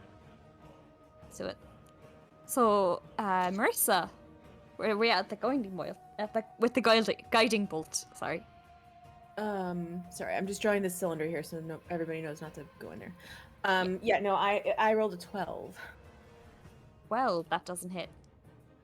Did you get a +1 for the plus? Oh, damn. Okay. 13. No, I Doesn't did. hit. No, that was including the extra one, unfortunately. No, unfortunately, that don't hit. Okay. Mhm. That's it for Okay. me. Alrighty. So then, John, take your half your Alright. movement to get Yeah, up. I'm gonna and stand then up. after that. and I'm gonna stalk towards this thing, but I'm not gonna be making an attack because I'm gonna be growling under my breath, like I better get a hit. I better hit it this time and cast bless on the three of us. Excellent. Okay. I'm need tired of missing. I forgot about that. Spell. What's is it? Just any creature you can see, or does it have a radius? It's within 30 feet of me. I just actually let me verify. You bless up to 3 creatures of your choice within range. Doesn't matter about sight. And range is 30 feet. Of me, yes. So or Okay, yeah. of yeah. So anyone within 30 feet of me. So I'm gonna stalk towards it, and just sort of plant my feet and hold up my maws like, come at me, bro. Cool. Okay. After that, it's the doctor. 10 temp HP, and I'll be right back. Thank you. I'm gonna need it. Bang. Let's do another Toll the Dead. Wisdom saving throw. Okay. 18. Oh, that saves. Okay. No damage. Oof. Yeah. You try to ring again, but in its ball form, it's just harder to penetrate through to get that to ring. Yeah. Okay.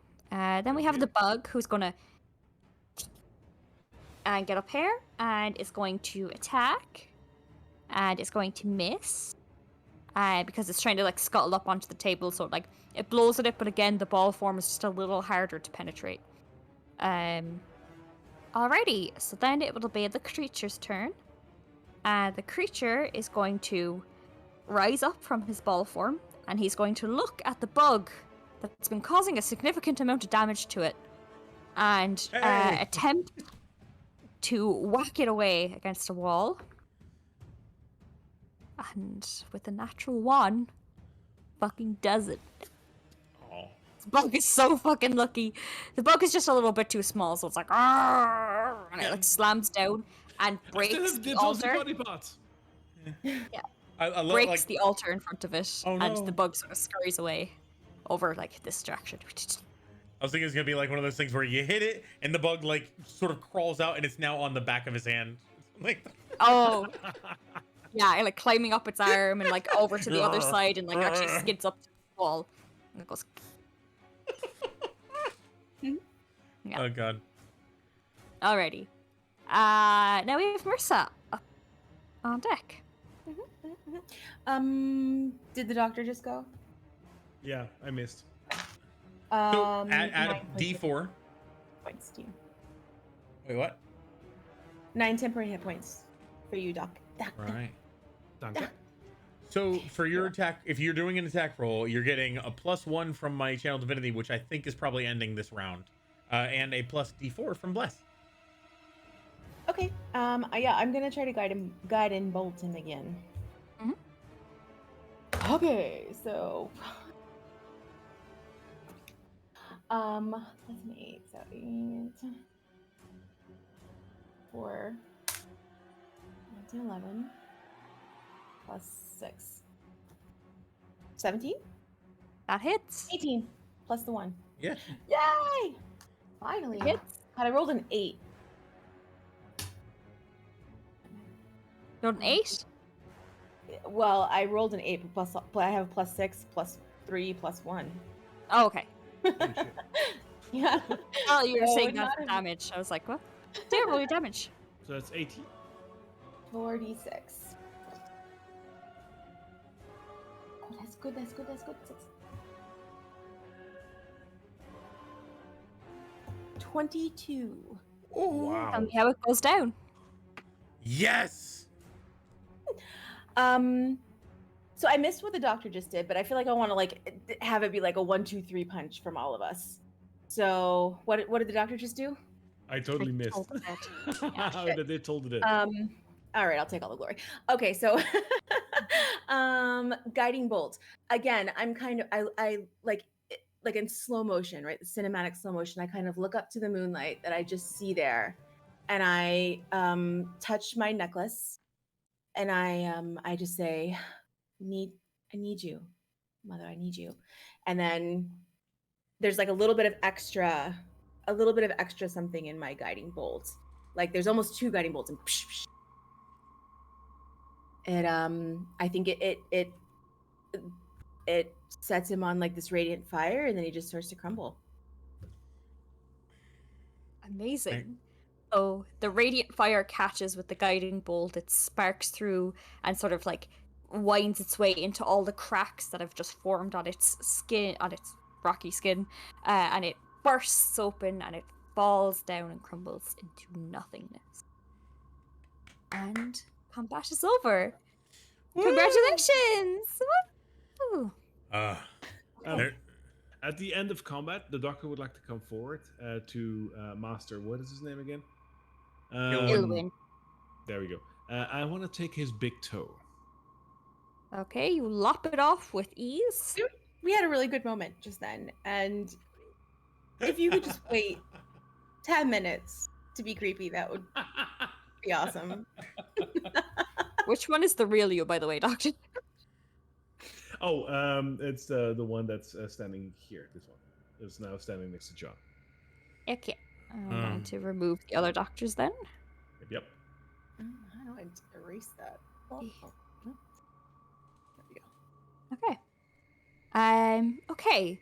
So it's now very late into the night. It's nearly 5 a.m. for the doctor, for Papa. And on top of that, it's late into the night in the actual world here. The moonlight is now fully high in the sky. It is the middle of the night. And you have successfully defeated the cultists. As you kind of all, if you're not going to do anything else in this room, no? I think we're going to go regroup with Haynes, pat him on the shoulder, help him to, get up, and then try to leave this place. Okay. I'm just So gonna yeah. We take have a done peek what we at came for. Master Ilwyn's body. Does he have any fun magic-y items or wands or anything? Or any proof of him being dead? Yeah. Or anything Carla would like? Yes, he does have something that Carla would like. So he has on him a journal chocked full of insane ramblings, like absolutely mental stuff. It's so strange. It's all talking about power and blood and evolution and moving on to your next form of like hardening your skin, toughening up. It seems to be a sort of like guidance into creating these rock creatures so that you can reach your next form, but trying to maintain power. And you can kind of garner as you're like flicking through it, like, oh, those guards that you saw previously at least had some form of human soul or something trapped within them. But they are now just creatures that are there to be at his command. And the zombies are sort of like unformed, unfinished versions of these. And what he was going to use the flasks for were to, help that evolution along and help people keep their consciousness while still maintaining this sort of skin of stone. And he believed that like a goddess was going to gift this power to them if he provided enough of a sacrifice for her, if he provided enough there. But as you know, that did not happen. So I'll take that for Carla, and then I'm gonna just take out my flask of moon water, aka holy water. I'll draw like a little symbol on his forehead, like the symbol of the moon maiden, and kind of like just give him like a nice little resting place. But I'm gonna make sure it's in the moonlight, Okay, and then I'll head out. no bother. And one moment there, let me see.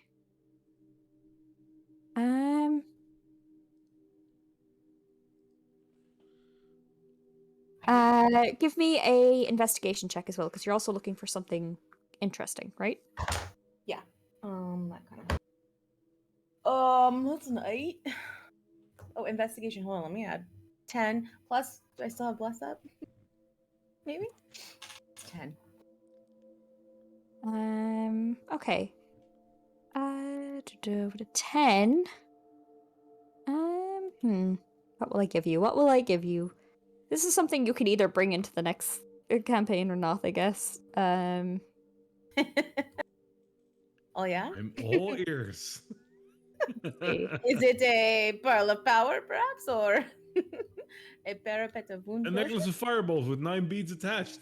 Oh. Or the robe for the Um, Magi?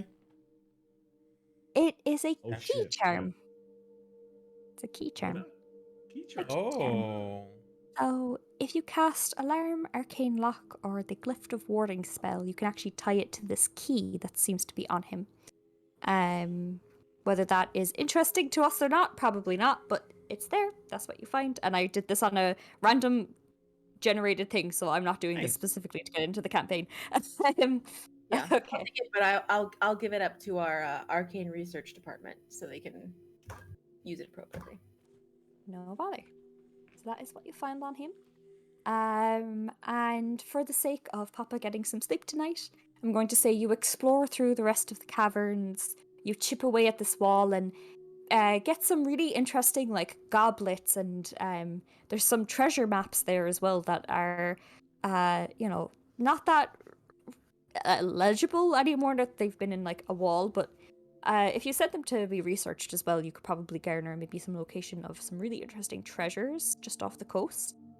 As well as about 300 gold in there, which it's not a lot because this place has clearly been chipped away at before, but there's about 300 gold, and then there's like 2 or 3 really interesting goblets that you can take away to get sold that would kind of bring you about 100 each, so another 300 there, so you can split them up amongst you.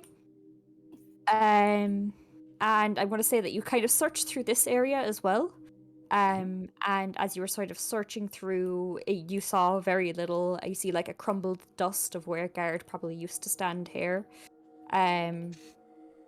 But what you do see is sort of an exit out that brings you right out to the side of Riverguard Keep again. It brings Cool. you kind of right up around here. Wherever you are. There you are. Right. You kind of make your way up here with your treasures, with your loot, after fully defeating this cult, and you meet up again with Gamer, who is sort of still waiting for you, watching anxiously at the sky. And he will cast teleport to bring you all back to the bar from which you came. There. We're going. And I know this is like slap bang, No, it's fine. We're running out of time. but Yeah. that is Yay! where we leave it. Thank you. That was so We- fun. That was a lot Yeah. of fun. Cassariel, we're gonna have a serious conversation with our commander about working with this Dr. Dascalu. Never again. I actually think he was just sitting with us at the table. I don't think he. I mean, I don't think he's a. I think he's an imposter. So I will. As we get back into the bar, the doctor has one more request for the god above that has been watching over us for this entire campaign. Would you please have a look at my character sheet? Absolutely. Moment. Serious. I'm looking at it. Yes. Cassariel goes to the bar and starts eating the peanuts at the bar. My dear DM, I have one question for you. Mm-hmm. What level am I? You're level 3 currently. The potion goes with me. Ah. Damn it, ma'am. Sneaky, That's sneaky. amazing. That's so good. Okay. Fantastic. Mhm. Okay. Okay, so now that we have a bit of free time at the bar, I am going to say at some point you kind of stay there for the night, kind of eating, drinking, recovering what you've kind of done, splitting up the treasures amongst you. At some point, this rock gnome just sort of like scuttles away with all of the money. And just as he's coming out, all of the money that he has and all of the like, he's like, oh yes, I'll meet you all back at the barracks. And out he goes. And as he's going out, Carla is passing back in with a rather disgruntled looking like half orcish man following, not half orcish, what is he? He's human. Sorry, she has two men in her life, please. So this man who's kind of in his 40s. He's got like stubble. He looks kind of like a classic detective. He's wearing like worn sort of like clothing, a hat. And as he enters again, you sort of see people go, "Oh, come on, another one," and they kind of get up and start leaving again. And they sort of come in, and he's like following close by her side, and she's arguing with him as she's walking forward. She's like, "I just need to make sure that they all get back alive because I just sent people out into a random fucking place, and and you've stopped this, and I'm helping your investigation, but you're sitting here telling me that I need to stay in Neverwinter just in case that I can't go to court, and I have to wait here." And she's arguing with him as she kind of walks in, and she searches around, and she spots you out of the crowd because you are bloodied, you are looking rough.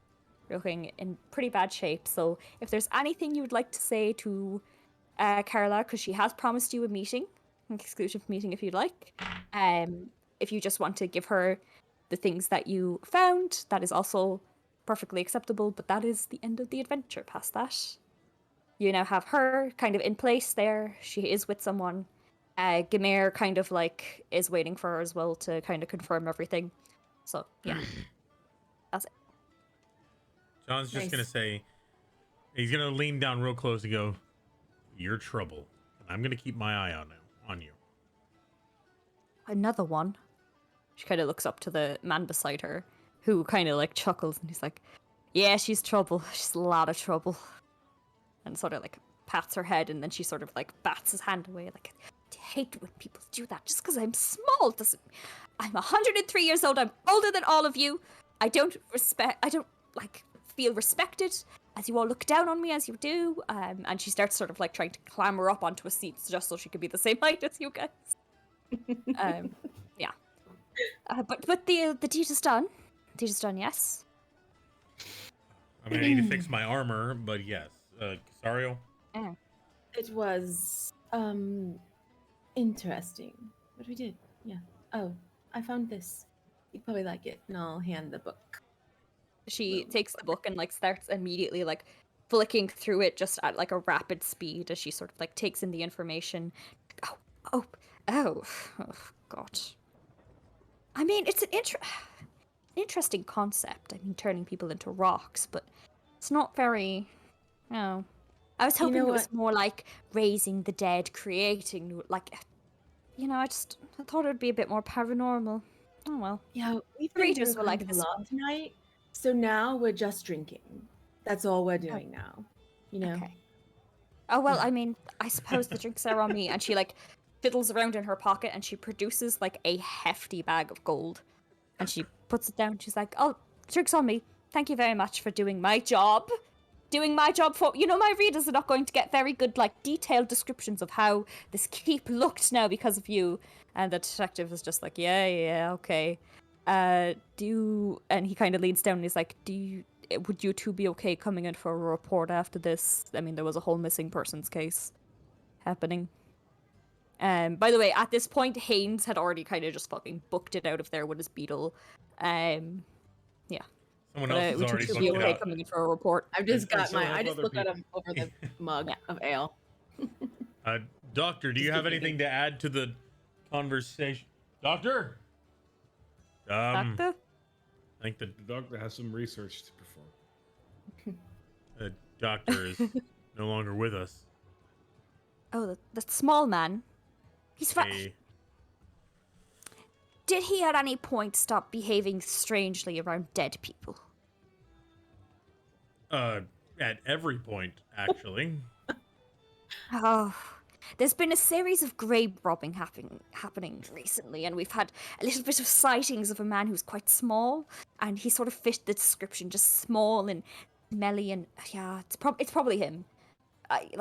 It's probably him. She turns to Detective Tech. It's like, yeah. We're gonna have a serious talk with our commander. In the background, you can see Treasure sort of hobbling towards Halia, who like just screams in joy. And she's like, "My treasure, my treasure!" And she like picks him up and like spins him around, and is just kind of like toddles off with her automaton, who's just still playing that sort of like epic battle music, just being like.